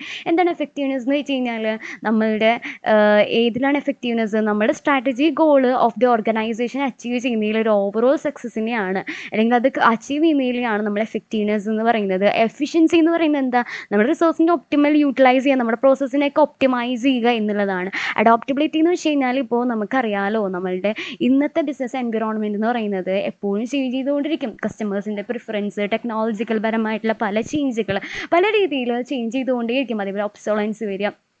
സോ അതുകൊണ്ട് തന്നെ അതിനെ റെസ്പോൺസ് ചെയ്യാനുള്ള ക്യാപ്പബിലിറ്റി വേണം. നമ്മുടെ എക്സ്റ്റേണൽ എൻവയോൺമെൻറ്റ് വരുന്ന ചേഞ്ചിനനുസരിച്ച് നമുക്ക് റെസ്പോൺസ് ചെയ്യാൻ പറ്റുന്ന ഒരു ക്യാപ്പബിലിറ്റിനെയാണ് അഡോപ്റ്റബിലിറ്റി. സോ ഇതാണ് നമ്മുടെ ഓപ്പറേഷൻസ് മാനേജ്മെൻറ്റിൻ്റെ ആക്ച്വലി അതിനകത്ത് ഉള്ളത്, അതിൽ കൺസേൺ ചെയ്യുന്നത് ഇത്രയും കാര്യങ്ങളാണ്. സോ നമുക്കതിൽ സ്കോപ്പ് നോക്കാം. സ്കോപ്പ് ഓഫ് ഓപ്പറേഷൻസ് മാനേജ്മെൻറ്റ് എന്തൊക്കെയാണ്, നമ്മളിപ്പോൾ ഇതിലെന്താണ്, പ്രൊഡക്റ്റ് ഡിസൈൻ. ഞാനിപ്പോൾ എന്തെങ്കിലും ഒരു ബിസിനസ് നടത്തുന്നതിന് മുമ്പായിട്ട് ഞാൻ ആദ്യം തീരുമാനിക്കുന്നത് എന്താണ്, ഏത് പ്രൊഡക്റ്റാണ് ഞാൻ എന്ത് ചെയ്യേണ്ടത്, പ്രൊഡ്യൂസ് ചെയ്യേണ്ടത് എന്നുവെച്ചാൽ എന്തൊക്കെ സ്പെസിഫിക്കേഷൻ ഉള്ള എങ്ങനത്തെ ഒരു പ്രൊഡക്റ്റ്. സോ ഫസ്റ്റത്തെ കാര്യം എന്താണ്, സ്കോപ്പ് ഓഫ് ഓപ്പറേഷൻസ് മാനേജ്മെന്റ് എന്ന് വെച്ചാൽ ഓപ്പറേഷൻസ് മാനേജ്മെന്റ് എന്ന് വെച്ചാൽ എന്താണ്, നമ്മുടെ ഓപ്പറേഷൻസ് മാനേജ് ചെയ്യുക. അതിനകത്ത് എന്തുണ്ട്, പ്രൊഡക്റ്റ് ഡിസൈഡ് ചെയ്യുന്നതും ഓപ്പറേഷൻസ് മാനേജ്മെന്റ് ഒരു ഭാഗമാണ്. അതേപോലെ തന്നെ ആ ഒരു പ്രൊഡക്റ്റ് ഉണ്ടാക്കാനുള്ള പ്രോസസ്സ് ഉണ്ടല്ലോ, അത് ഡിസൈൻ ചെയ്യുന്നതും ഓപ്പറേഷൻസ് മാനേജ്മെന്റിന്റെ ഭാഗമാണ്. അതേപോലെ തന്നെ ഇത് എവിടെ വെച്ച് ഞാൻ ഉണ്ടാക്കണം, ദ ലൊക്കേഷൻ ഓഫ് ദ ഫാസിലിറ്റീസ്. അതേപോലെ തന്നെ ആ ഒരു ഫാസിലിറ്റീസിൻ്റെ അടുത്ത് പല പ്ലാൻസ് ഉണ്ടാവും എന്ന് വെച്ച് കഴിഞ്ഞാൽ പല മെഷീനറീസ് കാര്യങ്ങളൊക്കെ അത് എവിടെ ലൊക്കേറ്റ് ചെയ്യണം. അതേപോലെ തന്നെ അതിൻ്റെ മെറ്റീരിയൽസ് ഹാൻഡ്ലിങ്, പല മെറ്റീരിയൽസ് വേണ്ടി അതെങ്ങനെ ഹാൻഡിൽ ചെയ്യണം, അങ്ങനെയുള്ള പല കാര്യങ്ങൾ തീരുമാനിക്കുന്നതൊക്കെ ഓപ്പറേഷൻസ് മാനേജ്മെൻറ്റിൻ്റെ ഭാഗമാണ്. അതേപോലെ തന്നെ നമ്മളുടെ പ്രൊഡക്ഷൻ പ്ലാനിങ്, ഏത് ടൈമിൽ എങ്ങനെ പ്രൊഡക്ഷൻ ചെയ്യണം അതിൻ്റെ പ്ലാനിങ്ങും അതിൻ്റെ ഫുൾ കൺട്രോളിങ്, അതേപോലെ ക്വാളിറ്റി കൺട്രോൾ ചെയ്യുന്നത്, മെറ്റീരിയൽസ് മാനേജ് ചെയ്യുക. മെറ്റീരിയൽസ് മാനേജ്മെൻറ്റ് എന്ന് വെച്ചാൽ എന്താണ്, നമ്മൾ അതിനെ പർച്ചേസ് ചെയ്യുകയും അതിനെ നമ്മളുടെ പ്രൊഡക്ഷൻ സിസ്റ്റത്തിലോട്ട് കൊടുക്കുന്നതും ഫാക്ടറിയിലോട്ട് കൊടുക്കുന്നത്, അതേപോലെ വെയർ ഹൗസ് ചെയ്യുന്നത്, അങ്ങനെയുള്ള എല്ലാ കാര്യങ്ങളും ഡിസൈഡ് ചെയ്യുന്നതാണ് മെറ്റീരിയൽ മാനേജ്മെൻറ്റ്. അത് നമ്മുടെ ഓപ്പറേഷൻസ് മാനേജ്മെൻറ്റിൻ്റെ ഭാഗമാണ്. അതേപോലെ തന്നെ മെയിൻ്റനൻസ് മാനേജ്മെൻറ്റ് എന്ന് വെച്ചാൽ എന്താണ്, നമ്മളുടെ ഫുള്ളി നമ്മളുടെ പ്ലാൻസിൻ്റെ ആയാലും അതിൻ്റെയൊക്കെ മെയിൻ്റനൻസ് കറക്റ്റായിട്ട് മാനേജ് ചെയ്യുക. ഇതൊക്കെ എന്താണ്, നമ്മളുടെ സ്കോപ്പ് ഓഫ് ഓപ്പറേഷൻസ് മാനേജ്മെൻ്റ് ആണ് അല്ലേ. ഇപ്പം നമ്മൾ പറഞ്ഞതിലും ഒരു ക്വസ്റ്റ്യൻ വന്നിട്ടുള്ളതാണ് കേട്ടോ, നമുക്ക് പ്രീവിയസ് ഇയറിൽ വന്നൊരു ക്വസ്റ്റ്യൻ ആണ്. List down the various major decisions areas under production management. List down ചെയ്യാൻ, അല്ലെങ്കിൽ major decisions under operations management. അപ്പോൾ നമുക്കൊന്നും കൂടെ നമ്മൾ നേരത്തെ പറഞ്ഞത് തന്നെ, ഓപ്പറേഷൻസ് മാനേജ്മെൻറ്റ് നമ്മളുടെ കീ ഡിസിഷൻസ് ഏരിയ എന്തൊക്കെയാണ്, നമ്മൾ ആദ്യം പ്രൊഡക്റ്റ് സെലക്ട് ചെയ്യണമല്ലേ. പ്രൊഡക്റ്റ് സെലക്ട് ചെയ്യുക എന്ന് വെച്ചാൽ എന്താണ്, വാട്ട് ടു പ്രൊഡ്യൂസ്. അതേപോലെ ഫാസിലിറ്റി ലൊക്കേഷൻ സെലക്ട് ചെയ്യുക, എവിടെ പ്രൊഡ്യൂസ് ചെയ്യണം. അതേപോലെ ഡിമാൻഡ് ഫോർകാസ്റ്റിംഗ്, എത്രത്തോട് നമ്മൾ പ്രൊഡ്യൂസ് ചെയ്യണം. അതേപോലെ പ്രോസസ്സ് സെലക്ട് ചെയ്യുക, എങ്ങനെ ആ ഒരു അത് ഏത് പ്രോസസ്സിലൂടെയാണ് നമ്മളത് പ്രൊഡ്യൂസ് ചെയ്യാൻ പോകുന്നത്, അതിൻ്റെ layout decisions, how to produce. അതേപോലെ തന്നെ കപ്പാസിറ്റി പ്ലാനിങ് എന്ന് വെച്ച് കഴിഞ്ഞാൽ ഇപ്പോൾ നമുക്കൊരു ഡിമാൻഡ് ഉണ്ടാവില്ലേ, ഫോർകാസ്റ്റ് ഡിമാൻഡ്, അത് അച്ചീവ് ചെയ്യാൻ പറ്റുന്നത്, മീറ്റ് ചെയ്യാൻ പറ്റുന്ന രീതിയിലുള്ള ക്യാപ്പബിലിറ്റി, അതിൻ്റെ റിസോഴ്സസ് ഒക്കെ നമ്മുടെ കയ്യിൽ അവൈലബിൾ അല്ലേ, അതിൻ്റെ ബേസിൽ നമ്മൾ കപ്പാസിറ്റി എന്ത് ചെയ്യണം, പ്ലാൻ ചെയ്യണം. അഗ്രിഗേറ്റ് പ്ലാനിങ് എന്ന് വെച്ച് കഴിഞ്ഞാൽ നമ്മളിപ്പോൾ കുറച്ച് പ്രൊഡക്റ്റ് നമ്മൾ എന്ത് ചെയ്യും, ഫാക്ടറിയിൽ ഉണ്ടാക്കും, കുറച്ച് പ്രൊഡക്റ്റ് നമ്മൾ എന്ത് ചെയ്യും, ഔട്ട്സോഴ്സ് ചെയ്യും. അപ്പോൾ എത്ര പ്രൊഡക്റ്റ് ഫാക്ടറിയിൽ നമ്മൾ ഉണ്ടാക്കണം, എത്ര പ്രൊഡക്റ്റ് ഔട്ട്സോഴ്സ് ചെയ്യണം, ഇത് തീരുമാനിക്കുന്നതാണ് aggregate planning. Master production schedule എന്താണെന്ന് വെച്ച് കഴിഞ്ഞാൽ നമ്മൾ എപ്പോൾ പ്രൊഡ്യൂസ് ചെയ്യണം, എത്രത്തോണ്ട് പ്രൊഡ്യൂസ് ചെയ്യണം എന്ന് പറയുന്നതാണ് നമ്മുടെ മാസ്റ്റർ പ്രൊഡക്ഷൻ സ്കെഡ്യൂൾ. പിന്നെ മെറ്റീരിയൽ റിക്വയർമെൻറ്റ് പ്ലാനിങ് എന്ന് വെച്ച് കഴിഞ്ഞാൽ മെറ്റീരിയൽസ് പല സമയത്തും റിക്വയർമെൻറ്റ്, ഇപ്പോൾ പ്രൊഡക്ഷൻ എത്രത്തോണ്ട് റിക്വയർമെൻറ്റ്, അതേപോലെ തന്നെ നമ്മുടെ കയ്യിൽ എത്രത്തോണ്ട് ഉണ്ട്, ഇനി ഫാക്ടറിയിലോട്ട് നമ്മൾ എത്ര കൊടുക്കണം, വെയർ ഹൗസിങ്ങിനത് എത്ര, അങ്ങനെ മെറ്റീരിയൽസിൻ്റെ റിക്വയർമെൻറ്റ് പ്ലാനിങ് കേട്ടോ. മാനുഫാക്ചറിങ് റിസോഴ്സസ് പ്ലാനിങ് എന്താണ്, മാനുഫാക്ചറിങ് റിസോഴ്സസ് പ്ലാനിങ്ങിൽ എന്തൊക്കെ മെയിൻലി ഫോക്കസ് ചെയ്യുന്നുണ്ട്, മെറ്റീരിയൽസും അതേപോലെ ഫൈനാൻസ്, അതേപോലെ ഹ്യൂമൻ റിസോഴ്സസ്, അങ്ങനെയുള്ള എല്ലാ കാര്യങ്ങളും ഫോക്കസ് ചെയ്യുന്നുണ്ട്. പിന്നെ ഡിസ്ട്രിബ്യൂഷൻ റിസോഴ്സസ് എന്താണ്, അതിനെ എത്രത്തോണ്ട് വെയർ ഹൗസ് ചെയ്യണം, ഇൻവെൻട്രി എത്രയുണ്ട്, ഗുഡ്സിൻ്റെ മൊമെൻറ്റ്സ്, അങ്ങനെ പല കാര്യങ്ങളാണ് നമ്മുടെ ഡിസ്ട്രിബ്യൂഷൻ റിസോഴ്സസിൽ പ്ലാനിങ്ങിനകത്തുള്ളത്. എൻ്റർപ്രൈസ് റിസോഴ്സ് പ്ലാനിങ്ങിനകത്ത് നമ്മളുടെ എൻ്റയർ റിസോഴ്സ് പ്ലാനിങ്ങും അതിനകത്തുണ്ടാവും. പിന്നെ ഇൻവെൻട്രി മാനേജ് ചെയ്യുക, എങ്ങനെ നമ്മൾക്ക് എത്ര മെറ്റീരിയൽസ് വേണം ടു പ്രൊഡ്യൂസസ്, അതിൻ്റെ ഇൻവെൻട്രി മാനേജ്മെൻറ്റ്. പിന്നെ സപ്ലയർ സെലക്ഷൻ എന്താണ്, നമ്മൾ റോ മെറ്റീരിയൽ ആരുടെ കയ്യിൽ നിന്ന് പർച്ചേസ് ചെയ്യണം, എവിടെ നിന്ന് പർച്ചേസ് ചെയ്യണം. പിന്നെ പ്രോസസ്സ് മാനേജ് ചെയ്യുക, ക്വാളിറ്റി മാനേജ് ചെയ്യുക. ക്വാളിറ്റി കൺട്രോളും ക്വാളിറ്റി മാനേജ്മെൻറ്റ് തമ്മിൽ വ്യത്യാസമുണ്ട് കേട്ടോ. ക്വാളിറ്റി കൺട്രോൾ എന്താണെന്ന് വെച്ച് കഴിഞ്ഞാൽ നമ്മളിപ്പോൾ ഔട്ട്പുട്ട് ഉണ്ടാക്കിയിട്ട് ആ ഫിനിഷ്ഡ് ഗുഡ്സിലെ ക്വാളിറ്റി ചെക്ക് ചെയ്യുന്നതാണ്. പക്ഷേ ക്വാളിറ്റി മാനേജ് ചെയ്യുക എന്ന് പറയുന്നത് ഫ്രം ദ ഫസ്റ്റ് തൊട്ട് അതിൻ്റെ റോ മെറ്റീരിയൽസിൻ്റെ ക്വാളിറ്റി, അതിൻ്റെ പ്രോസസ്സിൻ്റെ ക്വാളിറ്റി, അങ്ങനെയുള്ള എല്ലാ ക്വാളിറ്റിയും ചെക്ക് ചെയ്യുന്നത് നമ്മുടെ ക്വാളിറ്റി മാനേജ്മെൻറ്റിൽ ഇൻവോൾവ് ആയിരിക്കും കേട്ടോ. പിന്നെ നമ്മൾ മെഷീൻസിൻ്റെ മെയിൻ്റെനൻസ്, മെഷീൻസിന് നമ്മൾ ഡിസൈർ റിസൾട്ട് പ്രൊഡ്യൂസ് ചെയ്യാൻ ക്യാപ്പബിലിറ്റി ഉണ്ടോ, അതേപോലെ അതിൻ്റെ warehousing, transportation, reverse logistic, ഇങ്ങനെയുള്ള എല്ലാ കാര്യങ്ങളും എന്തുണ്ട്, നമ്മളുടെ ഓപ്പറേഷൻസ് മാനേജ്മെൻറ്റിന് കീഴിലുള്ള മേജർ ഡിസിഷൻ ഏരിയാസ് ആണ് കേട്ടോ. ഇത് എക്സാമിന് വരാൻ ചാൻസ് ഉണ്ട്, അത് എക്സാമിന് വന്നിട്ടുണ്ട് കേട്ടോ.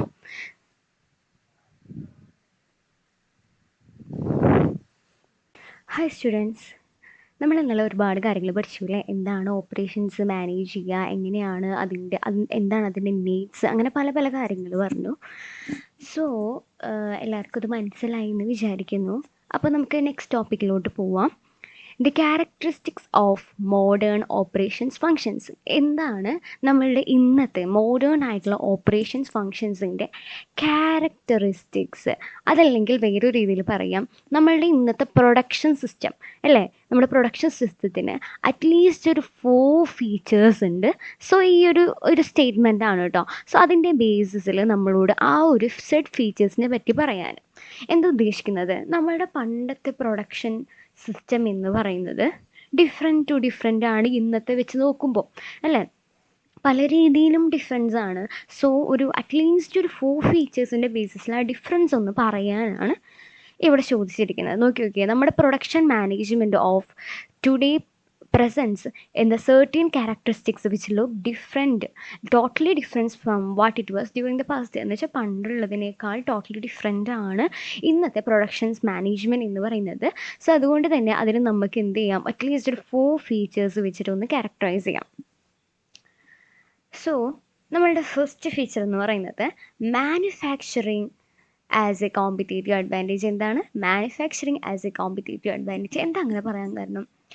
ശ്രദ്ധിക്കുക, പണ്ടത്തെ മാനുഫാക്ചറിങ്, ദാറ്റ് മീൻസ് നമ്മുടെ പണ്ടത്തെ പ്രൊഡക്ഷൻ സിസ്റ്റം, പണ്ട് ഓരോ ഓർഗനൈസേഷൻസും അവരെ പ്രൊഡക്ഷൻസ് ജസ്റ്റ് അവരെ മറ്റ് ഫങ്ഷൻസ് പോലെ കണ്ടിട്ടുള്ളൂ, അത്രയേ ഇമ്പോർട്ടൻസ് കൊടുക്കുകയൊന്നുമില്ല. നമ്മളെ മാർക്കറ്റിംഗ്, സെയിൽസ് അതുപോലെ തന്നെ ഒരു ഫങ്ഷനായിട്ട് മാത്രമേ കണ്ടിട്ടുള്ളൂ. ഇനിയിപ്പോൾ ചില സിറ്റുവേഷൻസിൽ ഡിമാൻഡ്സ് ഹൈ ആയിക്കഴിഞ്ഞാൽ അവരെന്ത് ചെയ്യായിരുന്നു, അവർക്ക് അവൈലബിൾ ആയിട്ടുള്ള ഇൻപുട്സ് ഒക്കെ അവർ ഗ്യാദർ ചെയ്തിട്ട് അവരെന്ത് ചെയ്യാൻ നോക്കും, ആ ഒരു ഔട്ട്പുട്ട് ഉണ്ടാക്കാൻ ശ്രമിക്കും. അങ്ങനെയാണ് അവർ ആ മാർക്കറ്റിൽ എന്ത് ചെയ്യുക, എങ്ങനെയെങ്കിലും ആ മാർക്കറ്റിലോട്ട് അത്രയും ഡിമാൻഡ് പ്രൊഡക്ട്സ് എത്തിക്കാൻ ശ്രമിക്കുകയാണ് ചെയ്യുക. പക്ഷേ ഇന്നത്തെ സിനാറിയോ ഡിഫറെൻ്റ് ആണ്. എന്ന് വെച്ച് കഴിഞ്ഞാൽ ഓരോ ഓർഗനൈസേഷൻസിനും അവരുടേതായിട്ടുള്ള അവരുടെ പ്ലാൻസിന് എക്സസീവ് ആയിട്ടുള്ള കപ്പാസിറ്റീസ് ഉണ്ട്. അതുകൊണ്ട് തന്നെ ഓരോ ഫേംസിനും കോമ്പറ്റേറ്റീവ് അഡ്വാൻറ്റേജ് ലഭിച്ചേ പറ്റൂ. അല്ലാതെ കാരണം എന്താണെന്ന് വെച്ച് കഴിഞ്ഞാൽ ഓരോ ഓർഗനൈസേഷനിലും അവരുടെ പ്ലാനിൻ്റെ കപ്പാസിറ്റി എക്സസ് ആണ്. സോ കോമ്പറ്റീഷൻ കൂടി. സോ അവർക്ക് ആ ഒരു മാർക്കറ്റിൽ സർവൈവ് ചെയ്യണം അല്ലെങ്കിൽ സക്സീഡായിട്ട് നിൽക്കണം എന്നുണ്ടെങ്കിൽ ആ കോമ്പറ്റേറ്റീവ് അഡ്വാൻറ്റേജ് ഇല്ലാതെ പറ്റില്ല. സോ അങ്ങനെ മാറി നമ്മുടെ ഫസ്റ്റ് സിനോറിയോ. അതുകൊണ്ട് തന്നെയാണ് നമ്മളുടെ ഫസ്റ്റ് ഫീച്ചർ എന്തായി മാറിയത്, എന്തെന്ന് പറയുന്നത് manufacturing as a competitive advantage. നോക്കിയാലോ, നമുക്ക് പാസ്റ്റ് സിനോറിയോ എന്താണ്, നമ്മുടെ പ്രൊഡക്ഷൻ എന്ന് പറയുന്നത് ലൈക്ക് അതർ ഫങ്ഷൻസ് പോലെ തന്നെയാണ്. ഇനിയിപ്പോൾ ഡിമാൻഡ് ഹൈ ആയി കഴിഞ്ഞ് കഴിഞ്ഞാൽ പ്രൊഡക്ഷൻ കപ്പാസിറ്റി എന്താണ്, നമ്മുടെ ഇനാഡിക്വേറ്റ് ആണ്. പക്ഷേ എന്ത് ചെയ്യും, ഓർഗനൈസേഷൻ മസ്റ്റ് ചെയ്യാൻ നോക്കും, ഗ്യാദർ ചെയ്യും എല്ലാ ഇൻപുട്സും, ആൻഡ് അത് വെച്ചിട്ട് അവർ എന്ത് ചെയ്യും, പ്രൊഡ്യൂസ് ചെയ്യും ഗുഡ്സ്, എന്നിട്ട് എന്ത് ചെയ്യും, ആ മാർക്കറ്റിലോട്ട് എത്തിക്കാൻ അവർ ശ്രമിക്കും. പക്ഷേ ഇന്നത്തെ സിനോറിയോ കോൺട്രാസ്റ്റിംഗ് വ്യത്യസ്തമാണല്ലേ. നമ്മുടെ ഓരോ ഓർഗനൈസേഷൻ അവരുടെ പ്ലാൻസിന് എക്സസീവ് കപ്പാസിറ്റീസ് ആണുള്ളത്. സോ കോമ്പറ്റീഷൻ കൂടിക്കൊണ്ടേയിരുന്നു. അതുകൊണ്ട് തന്നെ ഫേംസിന് എന്ത് ചെയ്യേണ്ടി വന്നു, എന്ത് ലുക്ക് ചെയ്ത് എന്ത് ഗെയിൻ ചെയ്യേണ്ടി വന്നു, നമ്മളുടെ കോമ്പറ്റേറ്റീവ് അഡ്വാൻറ്റേജ് എന്തിന്, അവർക്ക് ആ മാർക്കറ്റിൽ സർവൈവ് ചെയ്യാനും സക്സീഡ് ചെയ്യാനും വേണ്ടിയിട്ട്. സോ പ്രൊഡക്ഷൻ സിസ്റ്റം എന്ത് ഓഫർ ചെയ്യാൻ തുടങ്ങി, vast scope to gain the competitive advantage. So അവർക്ക് എന്ത് ചെയ്യേണ്ടി വരികയാണ്, അവർക്ക് കോമ്പറ്റേറ്റീവ് അഡ്വാൻറ്റേജ് വേണ്ടി വരികയാണല്ലേ. സോ പല രീതിയിലും നമുക്ക് എങ്ങനെയാണ് കോമ്പറ്റേറ്റീവ് അഡ്വാൻറ്റേജ് ഗെയിൻ ചെയ്യാൻ പറ്റുക, പല ടെക്നിക്സും കമ്പനീസ് യൂസ് ചെയ്തിട്ടാണ് അവർക്ക് എന്ത് ചെയ്യാൻ പറ്റുക, ആ ഒരു കോമ്പറ്റേറ്റീവ് അഡ്വാൻറ്റേജ് ലഭിക്കുക. സോ കുറച്ച് ടെക്നിക്സ് കൊടുത്തിട്ടുണ്ട്. നമ്മളുടെ സ്റ്റഡി മെറ്റീരിയലിൽ ടെക്നിക്സിൻ്റെ പേര് മാത്രമേ കൊടുത്തിട്ടുള്ളൂ. പക്ഷേ നമുക്ക് പ്രീവിയസ് ഇയറിൽ ഒരു ചോദ്യം ഉണ്ടായിരുന്നു അതിനൊന്ന് ഡീറ്റെയിൽ ആയിട്ട് എഴുതാൻ വേണ്ടിയിട്ട്. അപ്പോൾ ജസ്റ്റ് ഇതൊന്ന് പഠിച്ചു വെച്ചോട്ടാ. ഓക്കെ, ടോട്ടൽ ക്വാളിറ്റി മാനേജ്മെൻറ്റ് അതൊരു ടെക്നിക്കാണ്. എന്താ ടോട്ടൽ ക്വാളിറ്റി മാനേജ്മെൻറ്റ് എന്താണെന്ന് അറിയാം? പണ്ടൊക്കെ ഈ ടോട്ടൽ ക്വാളിറ്റി മാനേജ്മെൻറ്റ് വരുന്നതിന് മുൻപായിട്ട് ഓരോ ഓർഗനൈസേഷൻസും അവരുടെ പ്രൊഡക്റ്റിൻ്റെ ക്വാളിറ്റി സെറ്റ് ചെയ്ത് വെക്കും. എനിക്ക് ഇത്ര ക്വാളിറ്റി ഉള്ള പ്രൊഡക്റ്റാണ് നമ്മുടെ ടാർഗറ്റ്, സോ നമ്മൾ അത്രയും ക്വാളിറ്റി ഉള്ള പ്രൊഡക്റ്റ് ആക്കണം എന്നുള്ള രീതിയിൽ അവർ സെറ്റ് ചെയ്ത് വെക്കുമായിരുന്നു.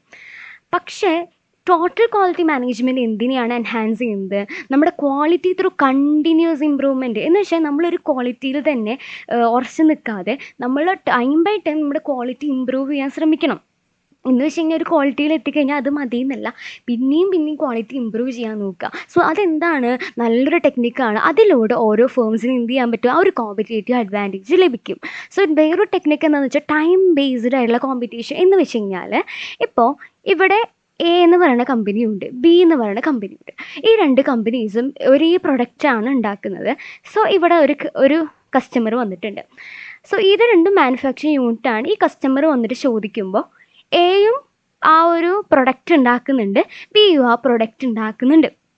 പക്ഷേ ആരാദ്യം ഉണ്ടാക്കുന്നു അതിൻ്റെ ബേസിലല്ലേ ക്ലയൻറ്റ് അവരിലോട്ട് പോവുക, അല്ലേ? സോ അതുകൊണ്ട് തന്നെ ടൈം ബേസ്ഡ് കോമ്പറ്റീഷൻസാണ്. നമ്മുടെ ഫാസ്റ്റർ ആയിട്ടുള്ള ഓപ്പറേഷൻസിലൂടെ നമുക്ക് എന്ത് ചെയ്യാം, നമ്മളുടെ മാർക്കറ്റ് അഡ്വാൻറ്റേജ് ലഭിക്കുന്നതാണ്. അതേപോലെ തന്നെ വേറൊരു ടെക്നിക്ക് എന്തായിരുന്നു, നമ്മളുടെ ബിസിനസ് പ്രോസസ് റീ എഞ്ചിനീയറിംഗ് എന്ന് വെച്ച് കഴിഞ്ഞാൽ നമ്മുടെ ബിസിനസ്സിനകത്തുള്ള പ്രോസസ്സിനെയൊക്കെ എന്ത് ചെയ്യുക, നമ്മളതിൻ്റെ എഫിഷ്യൻസി, അതിൻ്റെ എഫക്റ്റീവ്നെസ്സിനെ പറ്റിയിട്ട് നമ്മൾ എന്ത് ചെയ്യണം, റീചെക്ക് ചെയ്തുകൊണ്ട് എന്തൊക്കെ മാറ്റങ്ങളാണ് നമുക്ക് വരുത്തേണ്ടതെന്ന് മനസ്സിലാക്കി അതിനനുസരിച്ച് മാറ്റങ്ങൾ കൊണ്ടുവരിക. അപ്പോൾ നമുക്ക് എന്ത് കിട്ടും, നമ്മുടെ കോമ്പറ്റേറ്റീവ് അഡ്വാൻറ്റേജ് നമുക്ക് ലഭിക്കും. അതാണ് റീതിങ്ക് ദ പ്രോസസ് ഫോർ അതിൻ്റെ എഫിഷ്യൻസി, അതിൻ്റെ എഫക്റ്റീവ്നെസ്സിന് വേണ്ടിയിട്ട്. പിന്നെ മറ്റൊരു ടെക്നിക്ക് എന്ന് പറയുന്നത് ജസ്റ്റ് ഇൻ ടൈം ആണ്. എന്ന് വെച്ച് കഴിഞ്ഞാൽ നമ്മൾ കുറേ റോ മെറ്റീരിയൽസ് മേടിച്ചിട്ട് നമ്മൾ ഇൻവെൻ്ററി ആക്കി വെക്കുക. അതിന് പകരമായിട്ട് ടൈംലി നമുക്ക് എത്ര ഇൻവെൻ്ററീസ് നമ്മൾ എന്ത് ചെയ്യുക, കൊണ്ടുവരിക. സോ അങ്ങനെ ടൈം ബേസ്ഡ് ആയിട്ട് നമ്മൾ ഇൻവെൻ്ററീസ്, റോ മെറ്റീരിയൽസ് കൊണ്ടുവരുമ്പോൾ നമ്മളുടെ ഇൻവെൻ്ററി സ്റ്റോറേജ് കോസ്റ്റ് കൂടില്ല. മനസ്സിലായില്ലേ? അത്രയും സ്റ്റോറേജ് കോസ്റ്റ് ഉണ്ടാവില്ല. അതേപോലെ തന്നെ ആ ഒരു ഇൻവെൻ്ററി, ആ ഒരു റോ മെറ്റീരിയൽസ് അവിടെ ഇരുന്ന് നാശമാവുന്നതും നമുക്ക് കുറയ്ക്കാൻ പറ്റും. സോ അതൊരു മറ്റൊരു ടെക്നിക്കാണ്, the minimising the waste with timely inventory management. പിന്നെ ഫോക്കസ്ഡ് ഫാക്ടറി എന്ന് വെച്ച് കഴിഞ്ഞാൽ ഒരു ഫാക്ടറിക്ക് കീഴിൽ ഒരു 10 പ്രൊഡക്റ്റ് ഉണ്ടാക്കുന്നതിനേക്കാൾ നല്ലത് ഒരു ഫാക്ടറി 2 പ്രൊഡക്റ്റ് അല്ലെങ്കിൽ ഒരു പ്രൊഡക്റ്റിൽ ഫോക്കസ് ചെയ്ത് കഴിഞ്ഞ് കഴിഞ്ഞാൽ അവർക്ക് കോമ്പറ്റേറ്റീവ് അഡ്വാൻറ്റേജ് ലഭിക്കും എന്നുള്ള ടെക്നിക്കാണ് ഫോക്കസ്ഡ് ഫാക്ടറി. എന്ന് വെച്ചാൽ സ്പെഷ്യലൈസ്ഡ് ആയിട്ടുള്ള ഒരു പ്രൊഡക്ഷൻസ് എന്ന് വെച്ച് കഴിഞ്ഞാൽ 1-2 പ്രൊഡക്റ്റ് ഉണ്ടാക്കുക for the optimal efficiency. Okay. So flexible manufacturing system എന്ന് വെച്ചാൽ നമുക്കറിയാമല്ലോ, ഇന്നത്തെ നമ്മളുടെ ബിസിനസ് എൻവിറോൺമെൻറ്റ് എന്ന് പറയുന്നത് എപ്പോഴും ചേഞ്ച് ചെയ്തുകൊണ്ടിരിക്കും. കസ്റ്റമേഴ്സിൻ്റെ പ്രിഫറൻസ്, ടെക്നോളജിക്കൽ ചേഞ്ച്, ഒബ്സൊലൻസ്, അങ്ങനെ പല കാരണങ്ങളാൽ ചേഞ്ച് ചെയ്തുകൊണ്ടേയിരിക്കും. അതുകൊണ്ട് തന്നെ നമ്മളുടെ ഡൈവേഴ്സ് മാനുഫാക്ചറിങ് നീഡ്സ് മീറ്റ് ചെയ്യുന്നതിൽ രീതിയിൽ അഡാപ്റ്റബിലിറ്റി നമ്മൾ അച്ചീവ് ചെയ്തിട്ടുണ്ടാവണം. അതായത് നമ്മുടെ മാനുഫാക്ചറിങ് സിസ്റ്റം ഫ്ലെക്സിബിൾ ആയിരിക്കണം. ആ ഓരോ ചേഞ്ചിനനുസരിച്ച് നമുക്ക് എന്ത് ചെയ്യാൻ പറ്റണം, നമ്മുടെ മാനുഫാക്ചറിങ് സിസ്റ്റവും ചേഞ്ച് ചെയ്യാൻ പറ്റണം. അതും നമ്മൾ കോമ്പറ്റേറ്റീവ് അഡ്വാൻറ്റേജ് നമുക്ക് ഉണ്ടാക്കാൻ സഹായിക്കുന്നു. അതേപോലെ തന്നെ കമ്പ്യൂട്ടർ ഇൻ്റഗ്രേറ്റഡ് മാനുഫാക്ചറിങ്, നമ്മുടെ മാനുഫാക്ചറിങ് സിസ്റ്റത്തിൽ എന്ത് ചെയ്യുക, ടെക്നോളജീസ് ഒക്കെ ഇൻ്റഗ്രേറ്റ് ചെയ്യുക. അതിലൂടെ നമുക്ക് എന്ത് ചെയ്യാം, എഫിഷ്യൻ്റ് ആയിട്ടുള്ള ഒരു പ്രൊഡക്ഷൻ കൊണ്ടുവരാൻ പറ്റും. അതേപോലെ തന്നെ വെർച്വൽ കോർപ്പറേഷൻസ്. എന്താ വെർച്വൽ കോർപ്പറേഷൻസ് എന്ന് വെച്ച് കഴിഞ്ഞാൽ, ഇപ്പോൾ എക്ക് കൂടുതൽ എന്താണ്, പ്രൊഡക്ഷനാണ് കൂടുതലും എഫിഷ്യൻ്റ് ആയിട്ട് ചെയ്യാൻ പറ്റും. എന്നാൽ ബി എന്ന് പറയുന്ന ആൾ കൂടുതലും നല്ല രീതിയിൽ ഡിസ്ട്രിബ്യൂട്ട് ചെയ്യും. മനസ്സിലായില്ലോ? അപ്പോൾ ഇത്തരം സിറ്റുവേഷൻസിൽ എന്ത് ചെയ്യുക, എയും ബിയും കൂടെ ഒരുമിച്ച് നിൽക്കുക. അപ്പോൾ എന്ത് ചെയ്യും, അവർക്ക് അവരുടെ ഗോൾ അച്ചീവ് ചെയ്യാൻ പറ്റും. അതാണ് നെറ്റ്വർക്കഡ് ആയിട്ടുള്ള ഓർഗനൈസേഷൻസ് എന്ന് വെച്ചാൽ. ഒന്നിൽ കൂടുതൽ ഓർഗനൈസേഷൻസ് ഒരുമിച്ച് കൂടുമ്പോൾ തന്നെ നെറ്റ്വർക്കഡ് ഓർഗനൈസേഷൻ അവർ ഫ്ലെക്സിബിലിറ്റി മാക്സിമൈസ് ചെയ്യാം, അവർ എഫിഷ്യൻസി മാക്സിമൈസ് ചെയ്യാം. സോ ഇത്രയും ടെക്നിക്സ് അല്ലേ, ഇത്രയും ടെക്നിക്സിലൂടെ എന്ത് ചെയ്യാൻ പറ്റും, അവർക്ക് ആ പറഞ്ഞ കോമ്പറ്റേറ്റീവ് അഡ്വാൻറ്റേജ് ലഭിക്കും എന്നാണ് പറയുന്നത്. ഏത്, നമ്മുടെ ഇന്നത്തെ പ്രൊഡക്ഷൻ സിസ്റ്റത്തിന്. ഓക്കെ. സോ രണ്ടാമത്തെ നമ്മളുടെ ഫീച്ചർ എന്താണെന്ന് വെച്ച് കഴിഞ്ഞാൽ സർവീസ് ഓറിയൻറ്റേഷൻ. നമ്മളുടെ പ്രൊഡക്ഷൻ സിസ്റ്റം ഇന്ന് കൂടുതൽ സർവീസ് ഓറിയൻറ്റഡ് ആവണം എന്ന് പറയാൻ കാരണം, നമ്മുടെ സർവീസ് സെക്ടർ ഇന്ന് നമ്മളുടെ ഈ ഓരോ ദിവസം കൂടുന്നതിനനുസരിച്ച് അതിൻ്റെ റെലവൻസ് കൂടിക്കൊണ്ട് വരികയാണ്. അതുകൊണ്ട് തന്നെ നമ്മളുടെ പ്രൊഡക്ഷൻ സിസ്റ്റം എങ്ങനത്തെ ഒരു പ്രൊഡക്ഷൻ സിസ്റ്റം ആയിരിക്കണം, നമുക്ക് ആവശ്യങ്ങൾക്ക് അനുസരിച്ച് സർവീസ് പ്രൊവൈഡ് ചെയ്യാൻ പറ്റുന്ന രീതിയിൽ വേണം നമ്മളുടെ പ്രൊഡക്ഷൻ സിസ്റ്റം എന്ത് ചെയ്യാൻ, സംഘടിപ്പിക്കാൻ എന്നാണ് പറയുന്നത്.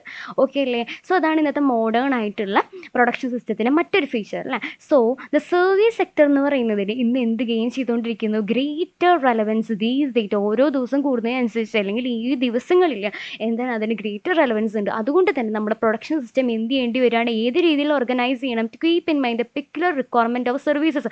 ഓരോ സർവീസ് കമ്പോണൻറ്റിൻ്റെ ആവശ്യകത മനസ്സിലാക്കിക്കൊണ്ട് അത്തരം രീതിയിൽ നമ്മുടെ പ്രൊഡക്ഷൻ സിസ്റ്റത്തിനെ എന്ത് ചെയ്യേണ്ടി വരികയാണ്, നമുക്ക് ഓർഗനൈസ് ചെയ്യേണ്ടി വരികയാണ് അല്ലേ.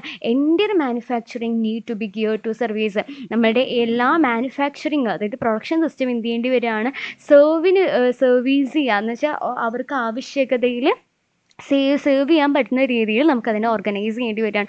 സോ ആ സർവീസിൻ്റെ ആ ഒരു സർവീസ് എങ്ങനെയായിരിക്കും, അതിന് ഏത് രീതിയിലുള്ള സർവീസ് ആയിരിക്കും, അത് ഇൻടാഞ്ചിബിൾ ആയിരിക്കും, അതേപോലെ പെറിഷബിൾ നാച്ചർ ഓഫ് സർവീസ് ആയിരിക്കും. എന്ന് വെച്ച് കഴിഞ്ഞാൽ സർവീസ് നമുക്ക് തൊടാൻ പറ്റുമോ? ഇല്ല. അതേപോലെ തന്നെ അത് നമുക്ക് എടുത്തു വയ്ക്കാൻ പറ്റുമോ? പെരിഷബിൾ, പിന്നീട് ഞാൻ ഉപയോഗിച്ചോളാം എന്ന് പറയുന്ന അത്തരം രീതിയിൽ intangible and perishable natural service വേണം നമ്മുടെ പ്രൊഡക്ഷൻ സിസ്റ്റം ഒരുക്കാൻ വേണ്ടിയിട്ട്. അതേപോലെ തന്നെ നമ്മുടെ ഓർഗനൈസേഷൻ അല്ലെങ്കിൽ നമ്മുടെ പ്രൊഡക്ഷൻ സിസ്റ്റം എന്ത് ചെയ്യണം? കോൺസ്റ്റൻ്റ് ആയിട്ട് ഇൻട്രാക്ഷൻ വേണം നമ്മുടെ ക്ലയൻറ്റ്സ് അല്ലെങ്കിൽ കസ്റ്റമേഴ്സുമായിട്ട്. അതേപോലെ തന്നെ നമ്മുടെ ലോക്കൽ മാർക്കറ്റ് സെർവ് ചെയ്യാൻ വേണ്ടിയിട്ട് സ്മോൾ വോള്യൂം ഓഫ് പ്രൊഡക്ഷൻസ് നൽകണം. ഇപ്പോൾ ഫോർ എക്സാമ്പിൾ എന്താണ് ഈ ലോക്കൽ മാർക്കറ്റ് സെർവ് ചെയ്യാന്ന് വെച്ചാൽ, ഇപ്പോൾ ഞാൻ ഒരു ഡോക്ടർ ഒരു ലോക്കൽ മാർക്കറ്റിൽ ഇപ്പോൾ ചില ഡോക്ടർമാരുണ്ട് ഹോസ്പിറ്റൽസ് ആക്കാതെ അവർ വീട്ടിലിരിക്കില്ലേ, വീട്ടിൽ ഡോക്ടറായിട്ട് നമ്മൾ കൺസൾട്ട് ചെയ്യാൻ പോവില്ലേ, അവർ വീട്ടിലേക്ക് അല്ലെങ്കിൽ ചെറിയൊരു റൂം അവരെടുത്തിരിക്കില്ലേ. സോ അതെന്തിനാണ്? ആ ഒരു ലോക്കൽ ഏരിയയിലുള്ള ആളുകളെ സെർവ് ചെയ്യാൻ. അതേപോലെ തന്നെ നമ്മൾ എന്ത് ചെയ്യുക? ലോക്കൽ മാർക്കറ്റ് സെർവ് ചെയ്യാനുള്ള small volume of productions provide ചെയ്യണം. ആ ലോക്കൽ മാർക്കറ്റ് സെർവ് ചെയ്യാൻ ആവശ്യമായിട്ടുള്ള ഫാസിലിറ്റീസ് ലൊക്കേറ്റ് ചെയ്യണം. സോ അത്തരം രീതിയിലുള്ള സർവീസ് ഓറിയൻറ്റഡ് ആയിരിക്കണം നമ്മുടെ പ്രൊഡക്ഷൻ സിസ്റ്റം എന്ന് പറയുക. അതുകൊണ്ട് തന്നെ നമ്മുടെ പ്രൊഡക്ഷൻസിൽ പണ്ട് മറ്റേ ടെക്നീഷ്യൻസ് എഞ്ചിനീയേഴ്സിനേക്കാൾ കൂടുതൽ ഇന്ന് ആരാണുള്ളത്? നമ്മുടെ പ്രൊഫഷണൽസ് ആണുള്ളത്. Okay, so the next feature എന്താണെന്ന് വെച്ച് കഴിഞ്ഞാൽ ഡിസപ്പിയറൻസ് ഓഫ് സ്മോക്ക് ടേക്സ്. എന്ന് വെച്ചാൽ പണ്ടൊക്കെ ഒരുപാട് പ്രൊഡക്ഷൻ സിസ്റ്റത്തിലൊക്കെ ലാബേഴ്സ് ചൂഷണം ചെയ്യപ്പെട്ടിട്ടുണ്ട് അല്ലേ? അതേപോലെ തന്നെ അവർക്ക് വേണ്ട സേഫ്റ്റി ഉണ്ടായിട്ടില്ല. ഒരുപാട് ആക്സിഡൻറ്റ്സ് എന്ത് ചെയ്തിട്ടുണ്ട്? റിപ്പോർട്ട് ചെയ്തിട്ടുണ്ട് പണ്ടൊക്കെ. പക്ഷേ ഇന്നത്തെ പ്രൊഡക്ഷൻ സിസ്റ്റം അതിൽ നിന്ന് വളരെ ഡിഫറെൻ്റ് ആണ്. ഈ വർക്കേഴ്സിൻ്റെ റൈറ്റ്, അവരെ സേഫ്റ്റി സേഫ് ഗാർഡ് ചെയ്യുന്ന പല ലോസും ഇന്ന് അവൈലബിൾ ആണ്. അതേപോലെ തന്നെ നമ്മുടെ എൻവിറോൺമെൻറ്റ് ആയാലും അതെ, ആ എൻവിറോൺമെൻറ്റ് കൺസർവേഷനും അതിൻ്റെ സസ്റ്റൈനബിൾ ആയിട്ടുള്ള പ്രാക്ടീസസ് ഒക്കെ ഇന്നുണ്ട്. എന്ന് വെച്ചാൽ എൻവിറോൺമെൻറ്റൽ ഫ്രണ്ട്ലി ആയിട്ടുള്ള പ്രൊഡക്റ്റൊക്കെ യൂസ് ചെയ്യുന്നുണ്ട്. അതേപോലെ തന്നെ അവർക്ക് അത്രയും ഫ്രണ്ട്ലി ആയിട്ടുള്ള പ്രാക്ടീസസും കാര്യങ്ങളൊക്കെയാണ് ഇന്ന് ഓരോ പ്രൊഡക്ഷൻ സിസ്റ്റത്തിൽ അഡോപ്റ്റ് ചെയ്യുന്നത്. അതേപോലെ ഗ്രാജുവൽ ആയിട്ടുള്ള emergence of knowledge based organisation എന്ന് വെച്ച് കഴിഞ്ഞാൽ ഹ്യൂമൻ ക്യാപിറ്റലും അതേപോലെ ഇൻ്റലക്ച്വൽ റിസോഴ്സസിലും എന്ത് ചെയ്യാൻ തുടങ്ങി? ഫോക്കസ് ചെയ്യാൻ തുടങ്ങി. എന്ന് വെച്ച് കഴിഞ്ഞാൽ കൂടുതൽ ലാബർ ഇപ്പം നമുക്ക് ചിലപ്പോൾ ഇൻറ്റൻസീവ് ബ്രെയിൻ യൂസ് ചെയ്തുകൊണ്ട് നമുക്ക് ചില കാര്യങ്ങൾ ചെയ്യണം. അതിപ്പോൾ മാറ്റിയിട്ട് കൂടുതലും AI അതേപോലെ തന്നെ ടെക്നോളജി ബേസിൽ അത്തരം വർക്ക് ചെയ്യുക. സോ ഹ്യൂമൻ ക്യാപിറ്റലും ഇൻ്റലക്ച്വൽ റിസോഴ്സസിലും മെയിൻലി ഫോക്കസ് ചെയ്തുകൊണ്ട് നമ്മുടെ പ്രൊഡക്ഷൻ സിസ്റ്റം മാറിയിരിക്കുന്നു. ടോട്ടലി ഈ 3 കാര്യങ്ങളും നമ്മൾ എന്ത് ചെയ്തിട്ടുണ്ട്? നമ്മുടെ പ്രൊഡക്ഷൻ സിസ്റ്റത്തിൽ വലിയൊരു ട്രാൻസ്ഫോർമേഷനാണ് കൊണ്ടുവന്നിരിക്കുന്നത്. ഇന്നത്തെ ഫാക്ടറീസ് ഡിസൈൻ ചെയ്ത് തന്നെ വളരെ ഭംഗിയിലാണ്, നമുക്ക് കാണുമ്പോൾ തന്നെ പേടിയാവുന്ന രീതിയിലുള്ള വളരെ ആസ്തെറ്റിക്കലി ആണ് അത് ബിൽഡ് ചെയ്തിട്ടുള്ള, ഡിസൈൻ ചെയ്തിട്ടുള്ള. അതേപോലെ എൻവിറോൺമെൻറ്റ് ഫ്രണ്ട്ലി ആണ്. അതുകൊണ്ട് തന്നെ നമ്മളിപ്പോൾ ഫാക്ടറിയിലോട്ട് വർക്കിന് പോവുകയാണെന്നുണ്ടെങ്കിലും ഹോം എവേ ഫ്രം ഹോം ആയിട്ടേ തോന്നുള്ളൂ. എന്ന് വെച്ചാൽ ഒരു വീട് വിട്ട് മറ്റൊരു വീട്. അതേപോലെ തന്നെ ഇന്ന് ഫാക്ടറിയിലോട്ട് പോവുക എന്ന് പറയുന്നത് ഒരു എക്സ്ക്രൂയേറ്റിംഗ് ആയിട്ടുള്ള ഒരു എക്സ്പീരിയൻസ് അല്ല. എന്ന് വെച്ച് കഴിഞ്ഞാൽ വളരെ ഭീകരമായിട്ടുള്ള വിഷമമുള്ള അങ്ങനത്തെ ഒരു എക്സ്പീരിയൻസ് അല്ല. അത് ഒരു ഹോളിഡേയിങ് അറ്റ് സിനിക് സ്പോട്ടായിട്ട് മാറിയിരിക്കുകയാണെന്നാണ് പറയുന്നത്.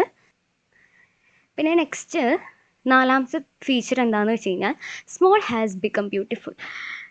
അതെന്താണെന്ന് വെച്ച് കഴിഞ്ഞാൽ നമ്മുടെ E.F. ഷൂമേക്കർ എന്ന് പറയുന്ന ഒരു വ്യക്തി, അയാളുടെ ഒരു ഫേമസ് ബുക്ക് ഉണ്ട്, സ്മോൾ ഈസ് ബ്യൂട്ടിഫുൾ എന്ന് പറയുന്നൊരു ബുക്ക്. അതിനകത്ത് അയാൾ എന്തോ ഒപ്പോസ് ചെയ്യുന്നുണ്ട്? ജെയിൻഡ് ആയിട്ടുള്ള ഓർഗനൈസേഷൻസ് ഇൻക്രീസ്ഡ് സ്പെഷ്യലൈസേഷൻസ്. എന്ന് വെച്ച് കഴിഞ്ഞാൽ വലിയ വലിയ ഓർഗനൈസേഷൻസ് അതേപോലെ തന്നെ സ്പെഷ്യലൈസേഷൻ ഇൻക്രീസ് ചെയ്യുക. ഇതിനെ അയാൾ എന്ത് ചെയ്യുക? ഓപ്പോസ് ചെയ്യുമായിരുന്നു. അയാൾ പറയുകയാണ് ചെറിയ ചെറിയ ഓർഗനൈസേഷൻ, ചെറിയ എന്താ പറയുക, വർക്കിംഗ് യൂണിറ്റ്സ് അതേപോലെ തന്നെ കമ്മ്യൂണിറ്റി ഓണർഷിപ്പ് പോലെയുള്ളതാണ് ഏറ്റവും ബ്യൂട്ടിഫുൾ. ഇത്രയും ജെയിൻഡ് ആയിട്ടുള്ള ഓർഗനൈസേഷൻസ് എല്ലാം നല്ലത്. അയാൾ അഡ്വക്കേറ്റ്, അയാൾ വാദിക്കുകയാണ് ഇൻ്റർമീഡിയറ്റ് ടെക്നോളജീസ്. എന്താ ഇൻ്റർമീഡിയറ്റ് ടെക്നോളജി എന്ന് വെച്ച് കഴിഞ്ഞാൽ നോർമൽ ലാബർ സ്കില്ല് വെച്ച്, ലോക്കൽ ലാബർ സ്കില്ല് വെച്ചിട്ട് ചെയ്യാൻ പറ്റുന്ന കാര്യങ്ങൾ. എന്ന് വെച്ചാൽ ഇൻറ്റൻസീവ് ആയിട്ടുള്ള വർക്കിംഗ് ക്യാപിറ്റൽസ് അതേപോലത്തെ ഇൻറ്റൻസീവ് ആയിട്ടുള്ള ബ്രെയിൻ അതൊന്നും ആവശ്യമില്ലാതെ ലോക്കൽ ഹ്യൂമൻ സ്കില്ല് വെച്ച് നമുക്ക് ചെയ്യാൻ പറ്റുന്ന സ്മോൾ ആയിട്ടുള്ള കാര്യങ്ങളാണ് ഏറ്റവും നല്ലത്. അത് based on the small working unit മതി, കമ്മ്യൂണിറ്റി ഓണർഷിപ്പുള്ള ആൻഡ് റീജിയണൽ ആയിട്ടുള്ള working place utilising the local labour and resources. അതാണ് ബ്യൂട്ടിഫുൾ എന്ന് പറയുന്നത്. ഫോർ ഹിം സ്മോൾ എന്താണ്? ബ്യൂട്ടിഫുൾ ആണ്. പക്ഷേ അത് കാര്യമില്ല, ബിസിനസ് മാനൊക്കെ ഇപ്പോഴും all over the world believe ചെയ്യുന്നില്ല. ഷൂമേക്കർ ഫിലോസഫി എന്ത് ചെയ്യുന്നില്ല? ബിലീവ് ചെയ്യുന്നില്ല. കാരണം അവർ എന്തിൽ ഇൻസ്പയർഡ് ആയിപ്പോയി? എക്കണോമീസ് ഓഫ് സ്കെയിൽ എന്ന് വെച്ച് കഴിഞ്ഞാൽ കൂടുതൽ പ്രൊഡക്ഷൻസ് ചെയ്യുമ്പോൾ നമുക്ക് അതിൻ്റെ ബെനിഫിറ്റ് കിട്ടില്ല. ആ ഒരു എക്കണോമീസ് ഓഫ് സ്കെയിലില്ലേ, ആ എക്കണോമീസ് ഓഫ് സ്കെയിൽ നമ്മൾ ഇൻസ്പയർഡ് ആയിപ്പോയി. ഓരോ വ്യവസായികളും ഇൻഡസ്ട്രിയലിസ്റ്റും എന്ത് ചെയ്യാൻ തുടങ്ങി? ഹ്യൂജ് ഓർഗനൈസേഷൻ അതേപോലെ മാസീവായിട്ടുള്ള പ്രൊഡക്ഷൻ സിസ്റ്റത്തിലോട്ടാണ് അവർ കൂടുതലും ഫോക്കസ് ചെയ്തത്. അവരാരെ വിശ്വസിച്ചില്ല? E.F. ഷൂമേക്കറിൻ്റെ ആ ഒരു തിയറി എന്ത് ചെയ്തിട്ടില്ല? ബിലീവ് ചെയ്തിട്ടില്ല. അതവർ സപ്പോർട്ട് ചെയ്തിട്ടില്ല. ഇതാണ് നമ്മളുടെ 4 ഫീച്ചേഴ്സ്. ഈ 4 ഫീച്ചേഴ്സാണ് നമ്മളുടെ ഇന്നത്തെ പ്രൊഡക്ഷൻ സിസ്റ്റം അല്ലെങ്കിൽ നമ്മുടെ മോഡേൺ ഓപ്പറേഷൻസ് ഫംഗ്ഷൻ എന്ന് പറയാം. നമ്മുടെ പ്രൊഡക്ഷൻ സിസ്റ്റത്തിൻ്റെ ഇന്നത്തെ മോഡേൺ ക്യാരക്ടറിസ്റ്റിക്സ് അല്ലെങ്കിൽ നമ്മളുടെ മോഡേൺ ഓപ്പറേഷൻ ഫംഗ്ഷൻ്റെ ക്യാരക്ടറിസ്റ്റിക്സ് മനസ്സിലായെന്ന് വിചാരിക്കുന്നു. ഓക്കെ, അപ്പോൾ കഴിഞ്ഞ ദിവസം നമ്മൾ എന്താ പറഞ്ഞു നിർത്തിയത്? നമ്മളുടെ ഓപ്പറേഷൻസ് ഫങ്ഷൻസ്, നമ്മുടെ മോഡേൺ ഓപ്പറേഷൻസ് ഫങ്ഷൻസിൻ്റെ ക്യാരക്ടറിസ്റ്റിക്സ്. മറ്റൊരു രീതിയിൽ പറയുകയാണെന്നുണ്ടെങ്കിൽ നമ്മുടെ പ്രൊഡക്ഷൻ സിസ്റ്റത്തിൽ, ഇപ്പോഴത്തെ പ്രൊഡക്ഷൻ സിസ്റ്റത്തിലെ അറ്റ്ലീസ്റ്റ് 4 ക്യാരക്ടറിസ്റ്റിക്സ് ആണ് നമ്മൾ കഴിഞ്ഞ ദിവസം പറഞ്ഞു നിർത്തിയത്. സോ നമ്മൾ ഇന്നത്തെ ടോപ്പിക് എന്താണെന്ന് വെച്ച് കഴിഞ്ഞാൽ നമ്മൾ മോഡേൺ ഓപ്പറേഷൻസ് മാനേജ്മെൻറ്റിൻ്റെ ക്യാരക്ടറിസ്റ്റിക്സ് ആണ്. എന്ന് വെച്ചാൽ നമ്മുടെ ഇന്നത്തെ മോഡേൺ ഓപ്പറേഷൻസ് മാനേജ്മെൻറ്റിന് എന്തൊക്കെ ക്യാരക്ടറിസ്റ്റിക്സ് ആണ് ഉള്ളത്, നമ്മുടെ ഓപ്പറേഷൻസിൻ്റെ ഏതൊക്കെ രീതിയിലാണ് മാനേജ് ചെയ്യുന്നത് ഇന്നത്തെ മോഡേൺ ഓപ്പറേഷൻസ്. ഓക്കെ, സോ ഫസ്റ്റത്തെ എന്ന് പറയുന്നത് ടെക്നോളജിക്കൽ ഡെവലപ്മെൻറ്റ്. കാരണം ഇന്ന് പല രീതിയിലും ടെക്നോളജി എന്ത് ചെയ്തിട്ടുണ്ട്, ഡെവലപ്പ് ചെയ്തിട്ടുണ്ട് അല്ലേ. ടെക്നോളജി ഡെവലപ്മെൻറ്റ് എന്ന് വെച്ചാൽ എന്താണ്? നമ്മളുടെ ടെക്നോളജീസൊക്കെ ഒരുപാട് എന്ത് ചെയ്തിട്ടുണ്ട്, ഡെവലപ്പ് ചെയ്തിട്ടുണ്ട്. അതായത് നമ്മളുടെ പ്രൊഡക്ഷൻസിൻ്റെ ആ ഒരു പ്രോസസ്സ് കാര്യങ്ങളൊക്കെ മാറിയിട്ടുണ്ട്. റോ മെറ്റീരിയൽസിൻ്റെ ക്വാളിറ്റി, നമ്മൾ യൂസ് ചെയ്യുന്ന ടെക്നിക്സ് ചേഞ്ച് ചെയ്തിട്ടുണ്ട്. അങ്ങനെ പല രീതിയിലും എന്ത് ചെയ്തിട്ടുണ്ട്, ടെക്നോളജീസ് എന്ത് ചെയ്തിട്ടുണ്ട്, ടെക്നോളജിക്കൽ പരമായിട്ടുള്ള ഡെവലപ്മെൻറ്റ് വന്നിട്ടുണ്ട്. അതേപോലെ തന്നെ ഇന്ന് നമ്മൾക്ക് ഓരോ ലാബേഴ്സിനും സ്കില്ലും ഡെവലപ്മെൻറ്റൊക്കെ എൻകറേജ് ചെയ്യാൻ വേണ്ടിയിട്ട്, അത് എൻഹാൻസ് ചെയ്യാൻ വേണ്ടിയിട്ടും പല രീതിയിലും ടെക്നോളജിക്കൽ പരമായിട്ടുള്ള അഡ്വാൻസസ് ഇന്ന് നമ്മുടെ ഓപ്പറേഷൻസ് മാനേജ്മെൻറ്റിന് വന്നിട്ടുണ്ട്. അതേപോലെ തന്നെ ഷോർട്ടർ പ്രൊഡക്റ്റ് ലൈഫ് സൈക്കിളിൽ എന്ന് വെച്ച് കഴിഞ്ഞാൽ ഇന്ന് നമ്മുടെ പ്രൊഡക്ട്സൊക്കെ വളരെ ഷോർട്ടറായിട്ടുള്ള പ്രൊഡക്റ്റ് ലൈഫാണ് അതിനുള്ളത്. ഫോർ എക്സാമ്പിൾ ഐഫോണൊക്കെ എന്താണ്, ഓരോ ഇയർ അല്ലെങ്കിൽ 2 to 3 ഇയേഴ്സിനനുസരിച്ചിട്ട് അത് 60 Pro 70 Pro എന്ന് പറഞ്ഞിട്ട് അതിൻ്റെ പ്രൊഡക്റ്റിൻ്റെ ആ ഒരു ലൈഫ് സൈക്കിൾ എന്താണ്, കുറഞ്ഞു വരികയാണ് അല്ലേ. അതേപോലെ തന്നെ ചേഞ്ചിങ് നീഡ്സ്, അതേപോലെ പ്രിഫറൻസ് ഓഫ് കസ്റ്റമേഴ്സിൻ്റെ എന്താണ്, അവരുടെ നീഡ്സും പ്രിഫറൻസും മാറിക്കൊണ്ടിരിക്കുന്നു. പണ്ടൊക്കെ നമ്മൾ എന്താണ് കൂടുതൽ പ്രിഫർ ചെയ്തിരുന്നത്, നമ്മുടെ ക്ലാസ്സിൽ പോയി പഠിക്കുക അതായിരുന്നു. പക്ഷേ ഇന്ന് നമ്മുടെ കൂടുതലും പ്രിഫറൻസ് എന്താണ്, വീട്ടിലിരുന്ന് ഓൺലൈൻ ക്ലാസ് മേടിച്ച് പഠിക്കുക. അതേപോലെ തന്നെ കസ്റ്റമേഴ്സിൻ്റെ പ്രിഫറൻസും അവരുടെ ആവശ്യങ്ങളും ചേഞ്ച് ചെയ്യുന്നതിനനുസരിച്ച് അവർക്ക് എന്ത് ചെയ്യേണ്ടി വരികയാണ്, നമ്മുടെ ഓപ്പറേഷൻസ് മാനേജ്മെൻറ്റ് ചേഞ്ച് ചെയ്യേണ്ടി വരും. അതേപോലെ തന്നെ ഡിസ്ട്രപ്ഷൻസ്, അതേപോലെ തന്നെ നമ്മുടെ പ്രഷർ ഫോർ ഇന്നോവേഷൻസ് അല്ലേ.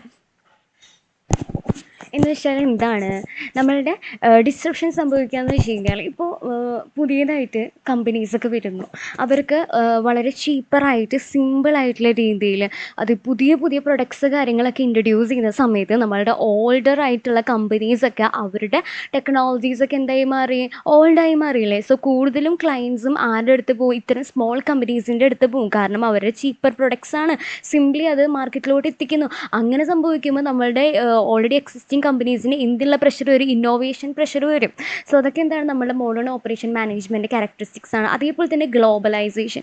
എന്താണ് ഗ്ലോബലൈസേഷൻ എന്ന് പറയാൻ കാരണം, ഇപ്പോൾ നമുക്ക് ഇപ്പോൾ ഏതൊരു ഫേംസിനായാലും പോലും അവർക്ക് എന്ത് ചെയ്യേണ്ട കാര്യമില്ല, സ്വന്തം കൺട്രിയിൽ നിന്ന് മാത്രം വർക്ക് ചെയ്യണമെന്നില്ല. ഇന്ന് ഗ്ലോബലൈസേഷൻ ഉണ്ട്, ആർക്ക് വേണമെന്നുണ്ടെങ്കിൽ എവിടുന്ന് വേണമെന്നുണ്ടെങ്കിൽ പ്രൊഡക്ട്സ് പർച്ചേസ് ചെയ്യാം. ഇപ്പോൾ ഏതൊരു ഓർഗനൈസേഷൻസിലായാലും അവർക്ക് എവിടെ വേണമെങ്കിലും അവർ പ്രൊഡക്ട്സ് എന്ത് ചെയ്യാൻ പറ്റും, വിൽക്കാൻ പറ്റും. ഇപ്പോൾ അവരുടെ ഓപ്പറേഷൻസ് നടത്താൻ വേണ്ടിയിട്ട് ഇപ്പോൾ അവരുടെ റോ മെറ്റീരിയൽസ് ഏറ്റവും കൂടുതലും ചീപ്പറായിട്ടുള്ളത് ഒരു പക്ഷേ വേറൊരു കൺട്രിയിലാണെന്നുണ്ടെങ്കിൽ അവർക്ക് അവിടെ ഫാക്ടറി കൊണ്ടുപോയി വെക്കാം. സോ ഗ്ലോബലൈസേഷൻ ഇൻക്രീസ് ചെയ്യുന്നു. അപ്പോൾ നമ്മൾ എന്ത് ചെയ്യുന്നു, മറ്റു പല രാജ്യങ്ങളിലോട്ടൊക്കെ പ്രൊഡക്റ്റ് സെല് ചെയ്യാൻ തുടങ്ങുന്നു. അപ്പോൾ എന്താവും, കോമ്പറ്റീഷൻ കൂടും. ഇതിപ്പോൾ നമ്മളുടെ ഇവിടെയുള്ളവരോട് മാത്രമായി നമ്മൾ കോമ്പറ്റ് ചെയ്യുന്ന പകരം മറ്റു കൺട്രീസുമായിട്ട് നമ്മൾ കോമ്പറ്റീഷൻ വരികയാണ്. സോ ഇത് നമ്മുടെ ഓപ്പറേഷൻസ് മാനേജ്മെൻറ്റിൻ്റെ എന്താണ്, മോഡേൺ ഓപ്പറേഷൻ മാനേജ്മെൻറ്റിൻ്റെ ഒരു ക്യാരക്ടറിസ്റ്റിക്സ് ആണ്. അതേപോലെ തന്നെ requirement for supreme service at an affordable price. എന്ന് വെച്ചാൽ എന്തിൻ്റെ റിക്വയർമെൻറ്റ് കൂടി വന്നു, സുപ്രീമായിട്ടുള്ള സർവീസസ്, നല്ലൊരു സർവീസസ്, സുപ്രീം സർവീസസ് അഫോർഡബിൾ പ്രൈസിൽ കൊടുക്കാനുള്ള ഒരു റിക്വയർമെൻറ്റ് വന്നു. അതേപോലെ തന്നെ നമ്മളുടെ ഓപ്പറേഷൻ കോസ്റ്റ് ഒപ്റ്റിമൈസ് ചെയ്യാനുള്ള പ്രഷറും വന്നു. ഇതൊക്കെയാണ് നമ്മളുടെ മോഡേൺ ഓപ്പറേഷൻസ് മാനേജ്മെൻറ്റിൻ്റെ ക്യാരക്ടറിസ്റ്റിക്സ് എന്ന് പറയുന്നത്. ഓക്കെ അല്ലേ. അപ്പോൾ ഇവിടെ അടുത്ത ടോപ്പിക് എന്താണെന്ന് വെച്ച് കഴിഞ്ഞാൽ നമ്മുടെ പ്രൊഡക്ഷൻ മാനേജ്മെൻറ്റ് അതേപോലെ ഓപ്പറേഷൻസ് മാനേജ്മെൻറ്റ് രണ്ടും നമ്മൾ കേട്ടതല്ലേ. സോ ഇവർ തമ്മിലുള്ള വ്യത്യാസം എന്താണെന്ന് നോക്കാം. പ്രൊഡക്ഷൻ മാനേജ്മെൻറ്റ് മെയിൻലി ഫോക്കസ് ചെയ്യുന്നത് ടാഞ്ചിബിൾ പ്രൊഡക്ട്സിലോട്ട് മാത്രമാണ്. കാരണം ഇത് കൂടുതലും ഗുഡ്സ് എന്നിലാണ് മെയിനായിട്ട് ഫോക്കസ് ചെയ്യുന്നത്. എന്നാൽ ഓപ്പറേഷൻ മാനേജ്മെൻറ്റ് ഗുഡ്സും അതേപോലെ തന്നെ സർവീസസിലും എന്ത് ചെയ്യുന്നുണ്ട്, ഫോക്കസ് ചെയ്യുന്നുണ്ട്.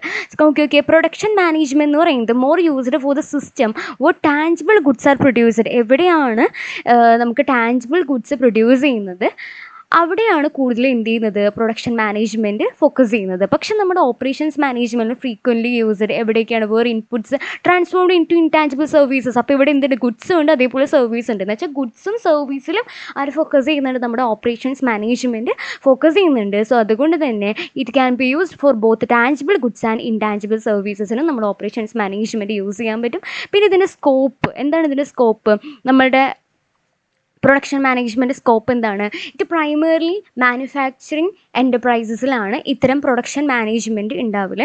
പക്ഷെ നമ്മുടെ ഓപ്പറേഷൻസ് മാനേജ്മെൻറ്റ് എന്ത് കവർ ചെയ്യാറുണ്ട്, എല്ലാ സർവീസസ് സച്ചാസ് എന്താണ്, banks, airlines, utilities, pollution controls agency, super bazaars, education institutions, libraries, consultancy firms, police departments, in additions of course to manufacturing എൻ്റർപ്രൈസസിന് പുറമെ ഇങ്ങനെ മറ്റ് പല സർവീസസും കവർ ചെയ്യുന്നുണ്ട്. അപ്പോൾ ഏറ്റവും വാസ്റ്റ് കവറിങ് അല്ലെങ്കിൽ വാസ്റ്റ് സ്കോപ്പ് ചെയ്തതിനുള്ളത് നമ്മുടെ ഓപ്പറേഷൻസ് മാനേജ്മെൻറ്റിനാണ് ഉള്ളത്. അതേപോലെ തന്നെ ഹിസ്റ്റോറിക്കൽ ഇവല്യൂഷൻ എന്ന് പറയുമ്പോൾ ഈ പ്രൊഡക്ഷൻ മാനേജ്മെൻറ്റ് എന്ന് പറയുന്നത് പണ്ട് തൊട്ടേ ഉള്ളതാണ് അല്ലേ, പ്രൊഡക്ഷൻ മാനേജ്മെൻറ്റ്. പക്ഷേ ഓപ്പറേഷൻ മാനേജ്മെൻറ്റ് ഈ അടുത്ത് വന്നതാണ്. വെച്ചാൽ പ്രൊഡക്ഷൻ മാനേജ്മെൻറ്റ് കഴിഞ്ഞ് വന്നിട്ടുള്ള ഒരു കോൺസെപ്റ്റാണ് നമ്മുടെ ഓപ്പറേഷൻ മാനേജ് കണ്ടത്. It പ്രിസൈഡ് the operation management in the historical growth of subject. നമ്മൾ ഹിസ്റ്റോറിക്കൽ ഗ്രോത്ത് ഓഫ് സബ്ജക്റ്റിൽ വെച്ച് നോക്കുമ്പോൾ ഓപ്പറേഷൻ മാനേജ്മെൻറ്റിന് മുമ്പ് വന്നത് നമ്മുടെ പ്രൊഡക്ഷൻ മാനേജ്മെൻറ്റ് തന്നെയാണ്.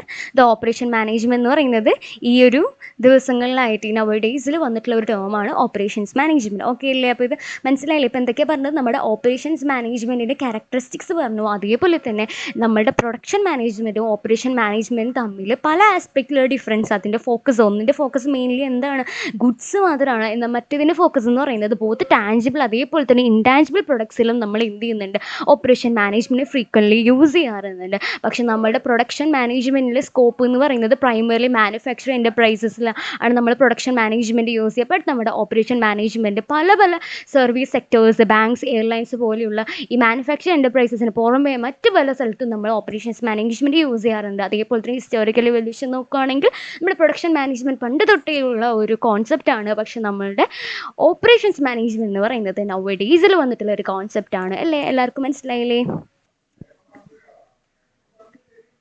അപ്പോൾ നമ്മളുടെ നെക്സ്റ്റ് ടോപ്പിക് എന്താണെന്ന് വെച്ച് കഴിഞ്ഞാൽ ദ റീസൺ ട്രെൻഡ്സ് ആണ് നമുക്ക് പഠിക്കാനുള്ളത്. ഏതിലാണ്, നമ്മുടെ പ്രൊഡക്ഷൻ അതേപോലെ തന്നെ ഓപ്പറേഷൻസ് മാനേജ്മെൻറ്റ്, അതും എന്തുമായി റിലേറ്റ് ചെയ്തിട്ടുള്ള റീസൺ ട്രെൻഡ്സ് ആണ്. That is the related to global competition. ഇന്നത്തെ ഗ്ലോബൽ കോമ്പറ്റീഷനുമായി ബന്ധപ്പെട്ട് നമ്മുടെ പ്രൊഡക്ഷൻ അതേപോലെ തന്നെ ഓപ്പറേഷൻസ് മാനേജ്മെൻറ്റിൽ എന്തൊക്കെ റീസൺ ട്രെൻഡ്സ് ആണ് വന്നിരിക്കുന്നത് അതിനെ പറ്റിയിട്ടാണ് പഠിക്കാനുള്ളത്. ഒരു സ്റ്റേറ്റ്മെൻറ്റ് കൊടുത്തിട്ടുണ്ട്, recent trends in the production and operation management related to the global competition.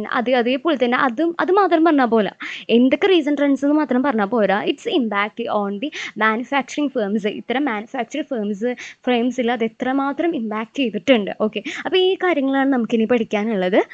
So ഇതൊരു സ്റ്റേറ്റ്മെൻ്റ് ആണ്. അതിൻ്റെ കോണ്ടസ്റ്റിൽ നമ്മളോട് എന്ത് സ്റ്റേറ്റ് ചെയ്യാൻ പറയുക, reason trends in production and operation management. നോക്കിയാലോ, recent trends in the production and operations management that is related to the global competition and its impact on the manufacturing firms. Some of the recent trends നമുക്ക് നോക്കാം. ഒന്നാമത്തെ recent trends എന്താണ് പറഞ്ഞിരിക്കുന്നത്, the global market place.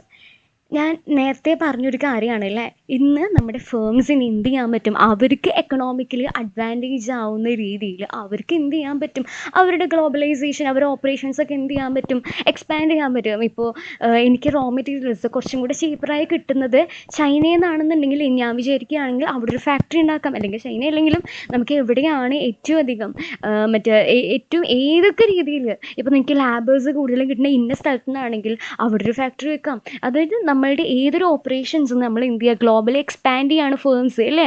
അങ്ങനെ expand ചെയ്യാൻ തുടങ്ങിയപ്പോൾ എന്ത് ചെയ്തു, കോമ്പറ്റീഷൻ കൂടി.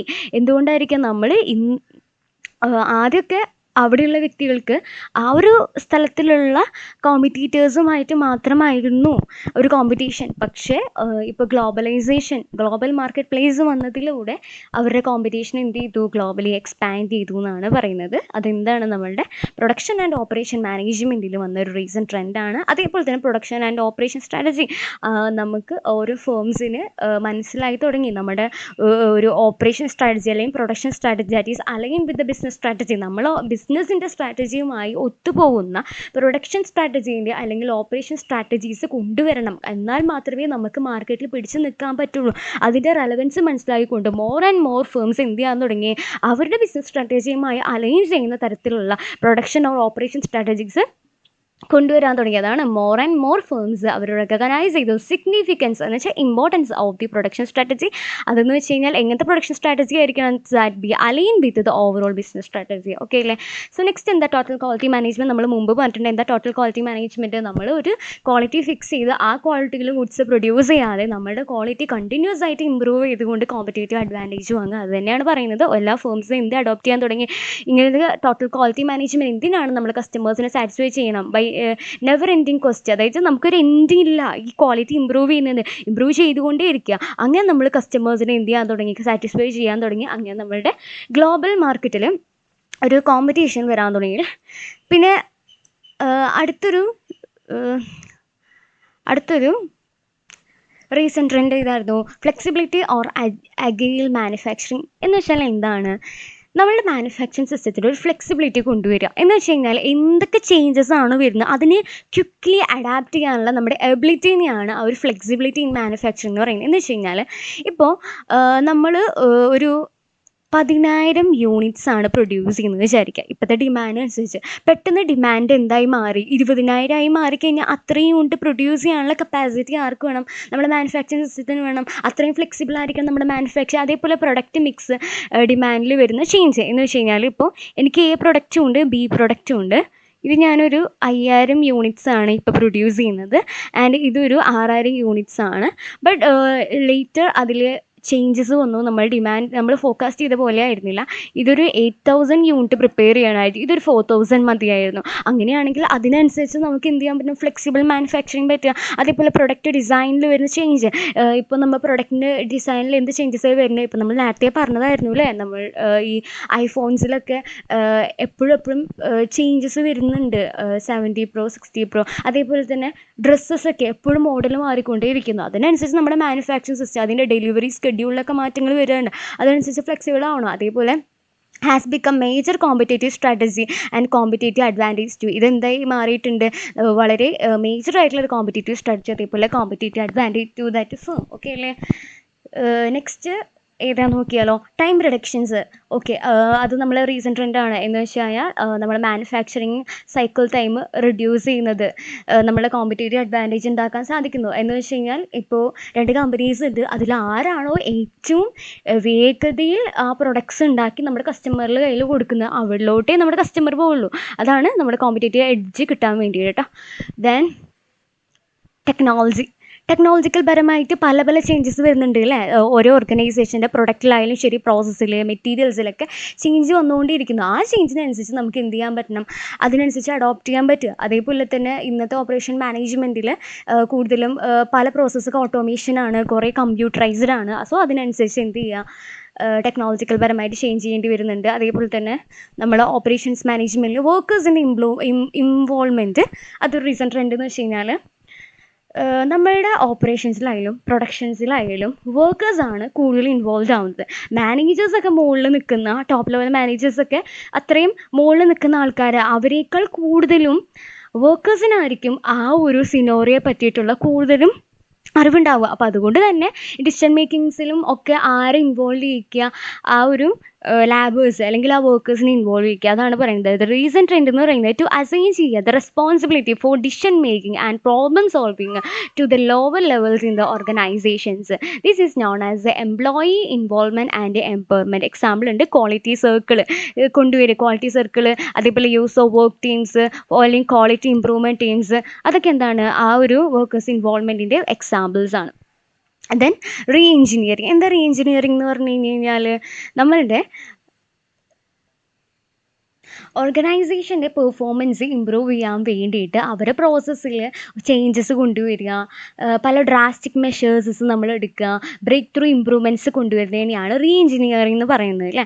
സോ അതിൽ പെട്ടതാണ് the concept of clean slate approach. എന്താണ് ക്ലീൻ സ്ലേറ്റ് അപ്രോച്ച് എന്ന് വെച്ച് കഴിഞ്ഞാൽ it's means starting over from സീറോയിൽ നിന്ന് തുടങ്ങുക. എന്ന് വെച്ചാൽ നമ്മൾ ഇപ്പോൾ ഒരു സ്ലേറ്റ് ഫുള്ള് നമ്മൾ എഴുതിയിട്ടുണ്ടാവും. ഓൾറെഡി നമ്മൾ ബിസിനസ് മൂവ് ചെയ്തുകൊണ്ടിരിക്കുന്നു. സോ നമ്മൾ എന്ത് ചെയ്യുന്നു, ആ സ്ലേറ്റ് എന്നിട്ട് ഫുള്ള് മായ്ച്ചിട്ട് സീറോയിൽ നിന്ന് സ്റ്റാർട്ട് ചെയ്യുക. അതാണ് ക്ലീൻ സ്ലേറ്റ് സ്റ്റാർട്ടിംഗ് എന്ന് പറയുക. എന്ന് വെച്ച് കഴിഞ്ഞാൽ ഈ വൈപ്പ് ചെയ്യുക എന്തെങ്കിലും പാസ്റ്റ് റൂൾസ് ഉണ്ട്, അതേപോലെ ഓൾഡ് ഡെപ്റ്റ്, പ്രീവിയസ് മിസ്റ്റേക്ക് ഒക്കെ ഉണ്ടെങ്കിൽ അതിനൊക്കെ വൈപ്പ് ചെയ്ത് ഒരു ഫ്രഷ് പ്ലാൻ എന്ത് ചെയ്യുക, സ്റ്റാർട്ട് ചെയ്യുക. അതാണ് നമ്മുടെ ക്ലീൻ സ്ലേറ്റ് അപ്രോച്ച് എന്ന് വെച്ചാൽ starting from the scratches in redesign the business process. Okay അല്ലേ? അടുത്ത എന്താണ്, എൻവിറോൺമെൻറ്റൽ പരമായിട്ടുള്ള ഇഷ്യൂസ് എന്താണ്, പ്രൊഡക്ഷൻ മാനേജേഴ്സ് എന്ത് പ്രിയോറിറ്റൈസ് ചെയ്യാൻ തുടങ്ങി, പൊല്യൂഷൻ കൺട്രോൾ, വേസ്റ്റ് ഡിസ്പോസലൊക്കെ പ്രിയോറിറ്റൈസ് ചെയ്യാൻ തുടങ്ങി. അവർ കൂടുതലും എന്തിൽ ഫോക്കസ് ചെയ്യാൻ തുടങ്ങി, റെഡ്യൂസ് ചെയ്യുക, എന്ത് വേസ്റ്റ് എങ്ങനെയെങ്കിലും റെഡ്യൂസ് ചെയ്യണം, അതേപോലെ റീസൈക്കിൾ ചെയ്യുക, എക്കോ ഫ്രണ്ട്ലി മെറ്റീരിയൽസ് ഒക്കെ യൂസ് ചെയ്യുക. അപ്പോൾ എന്താണ്, എൻവിറോൺമെൻറ്റൽ പരമായിട്ടുള്ള ഇഷ്യൂസൊക്കെ എന്ത് ചെയ്യുക, അതായത് വേസ്റ്റ് കാര്യങ്ങളൊക്കെ ഡിസ്പോസ് ചെയ്യുക, എൻവിറോൺമെൻറ്റൽ ഫ്രണ്ട്ലി ആയിട്ടുള്ള മെറ്റീരിയൽസ് യൂസ് ചെയ്യുക. അതെന്താണ് നമ്മുടെ ഓപ്പറേഷൻസ് മാനേജ്മെൻറ്റിൻ്റെ റീസെൻറ്റ് ട്രെൻഡാണ്. അതേപോലെ തന്നെ കോർപ്പറേറ്റ് ഡൗൺ സൈസിങ്. എന്താണ് കോർപ്പറേറ്റ് ഡൗൺ സൈസിങ് എന്ന് വെച്ച് കഴിഞ്ഞാൽ, നമ്മളുടെ ഓർഗനൈസേഷനിലുള്ള പല കാര്യങ്ങൾ കമ്പനിയുടെ സൈസ് എന്ത് ചെയ്യുക, റെഡ്യൂസ് ചെയ്യുക. എങ്ങനെ റെഡ്യൂസ് ചെയ്യുന്നത്, ജോബ്സ് കട്ട് ചെയ്തുകൊണ്ട്, അതേപോലെ വർക്കേഴ്സിനെയൊക്കെ പറഞ്ഞയക്കുക. കുറേ വർക്കേഴ്സ് ഉണ്ടെന്നുണ്ടെങ്കിൽ ഇന്നത്തെ കോമ്പറ്റീഷൻ കാരണമായിട്ട് നമ്മുടെ പ്രൊഡക്ടിവിറ്റി എന്നിട്ടും കുറയാണ്. കുറേ ലാബേഴ്സ് ഉണ്ട്, പക്ഷെ നമ്മൾ ഉദ്ദേശിക്കുന്ന ആ ലാബേഴ്സിനനുസരിച്ചുള്ള പ്രൊഡക്ടിവിറ്റി ഇല്ല. അപ്പോൾ നമുക്ക് എന്താവും, പ്രൊഡക്ടിവിറ്റി കുറയും. അതിനേക്കാൾ ഏറ്റവും നല്ലത് കുറച്ച് ലാബേഴ്സിന് വെച്ച്, അതും നല്ല വർക്ക് ചെയ്യാൻ പറ്റുന്ന അത്രയും സ്കിൽഡ് ആയിട്ടുള്ള ലാബേഴ്സിന് വെച്ചിട്ട് എന്ത് ചെയ്യുക, വർക്ക് ചെയ്യുക. അതാണ് നമ്മുടെ കോർപ്പറേറ്റ് ഡൗൺ സൈസിങ് എന്ന് പറയുന്നത്. So forced on the firms to shed their obesity. So it necessary. എന്തുകൊണ്ട്, ഡ്യൂ ടു അവർ കോമ്പറ്റീഷൻ, അതേപോലെ lower productivity and need for the improved profit and for the higher dividend payment to shareholders അല്ലേ. അതേപോലെ തന്നെ supply chain management. എന്താണ് supply chain management എന്നറിയോ? അതൊരു supply ചെയിനാണ്. Supply chain എന്താണെന്ന് വെച്ച് കഴിഞ്ഞാൽ, നമ്മളുടെ ആ ഒരു സപ്ലൈറിൽ നിന്ന് ഫൈനൽ കസ്റ്റമറിലോട്ട് വരെയുള്ള എല്ലാ ആക്ടിവിറ്റീസിനെയും ഒരു ചെയിൻ ആക്കുമ്പോഴാണ് നമ്മുടെ സപ്ലൈ ചെയിൻ മാനേജ്മെൻറ്റ് എന്ന് പറയുന്നത്, സപ്ലൈ ചെയിൻ എന്ന് പറയുന്നത്. അതിന് കറക്റ്റായിട്ട് എന്ത് ചെയ്യണം, മാനേജ് ചെയ്യാമെന്നാണ് പറയുന്നത്. അങ്ങനെ മാനേജ് ചെയ്യുന്നത് എന്തിനാണ്, to reduces the cost of transportation, അതേപോലെ warehouse distribution through the supply ചെയിനിൽ കുറയ്ക്കുക. അതാണ് സപ്ലൈ ചെയിൻ മാനേജ്മെൻറ്റ് എന്ന് പറയുന്നത്. പിന്നെ ലീൻ പ്രൊഡക്ഷൻ എന്ന് വെച്ച് കഴിഞ്ഞാൽ മിനിമൽ റിസോഴ്സസ് വെച്ചിട്ട് മാക്സിമം പ്രൊഡക്ടിവിറ്റി ഉണ്ടാക്കുക. അതാണ് നമ്മുടെ ലീൻ പ്രൊഡക്ഷൻ എന്ന് പറയുന്നത് കേട്ടോ. മനസ്സിലായില്ലേ? അപ്പോൾ എന്താ നമ്മൾ പറഞ്ഞത്, റീസെൻറ്റ് ട്രെൻഡ്സ് ആണ് ഇപ്പോൾ വായിച്ചിട്ടുണ്ടായിരുന്നത്. എന്തൊക്കെ റീസെൻറ്റ് ട്രെൻഡ്സ് ആണ്? ഗ്ലോബൽ മാർക്കറ്റ് പ്ലേസ് എന്ന് വെച്ചാൽ നമുക്ക് ഫേംസിന് ഗ്ലോബലി അവരുടെ എക്സ്പാൻഡ് ചെയ്യാൻ പറ്റുന്നുണ്ട് ഓപ്പറേഷൻസ്, അതുകൊണ്ട് തന്നെ എക്കണോമിക്കൽ അഡ്വാൻറ്റേജ് ലഭിക്കുന്നുണ്ട്, കോമ്പറ്റീഷൻ കൂടുന്നുണ്ട്. അതേപോലെ തന്നെ പ്രൊഡക്ഷൻസ് ഓർ ഓപ്പറേഷൻ സ്ട്രാറ്റജി എന്തായിരുന്നു, നമ്മളുടെ ഓരോ ഫേംസും പ്രൊഡക്ഷൻ സ്ട്രാറ്റജിയുടെ ഇമ്പോർട്ടൻസ് മനസ്സിലാക്കി അവരത് അഡോപ്റ്റ് ചെയ്യാൻ തുടങ്ങി. ടോട്ടൽ ക്വാളിറ്റി മാനേജ്മെൻറ്റ്, എല്ലാവരും total quality management techniques use ചെയ്ത് quality of the product or services increase ചെയ്യാൻ തുടങ്ങി. ഫ്ലെക്സിബിൾ ഓർ അഗൈൽ മാനുഫാക്ചറിങ് എന്ന് വെച്ചാൽ ഡിമാൻഡ്സിൻ്റെ വോളിയത്തിൽ വരുന്ന ചേഞ്ച്, പ്രൊഡക്റ്റ് മിക്സിൽ വരുന്ന change, product design, delivery schedules എല്ലാത്തിലും വരുന്ന ചേഞ്ചിനനുസരിച്ച് മാനുഫാക്ചറിങ്ങിൻ്റെ ഫ്ലെക്സിബിലിറ്റി ഉണ്ടാക്കിയെടുക്കുക. അതേപോലെ തന്നെ ടൈം റിഡക്ഷൻസ്, ഏറ്റവും കുറഞ്ഞ സമയം കൊണ്ട് പ്രൊഡക്റ്റ് ഉണ്ടാക്കിയെടുക്കാൻ പറ്റുക. അങ്ങനെ നമ്മൾ കോമ്പറ്റേറ്റീവ് അഡ്വാൻറ്റേജ് ലഭിക്കുക. ടെക്നോളജി എന്ന് പറയുമ്പോൾ പല ടെക്നോളജീസ്, പ്രൊഡക്റ്റിലായാലും ശരി, പ്രോസസ്സ്, മെറ്റീരിയൽസ്, അതേപോലെ തന്നെ അതിലൊക്കെ ടെക്നോളജിക്കൽ അഡ്വാൻസസ് അച്ചീവ് ചെയ്യുക. അതേപോലെ പല പ്രോസസ്സും ഓട്ടോമേഷൻ ആക്കുക, കമ്പ്യൂട്ടറൈസ്ഡ് ആക്കുക.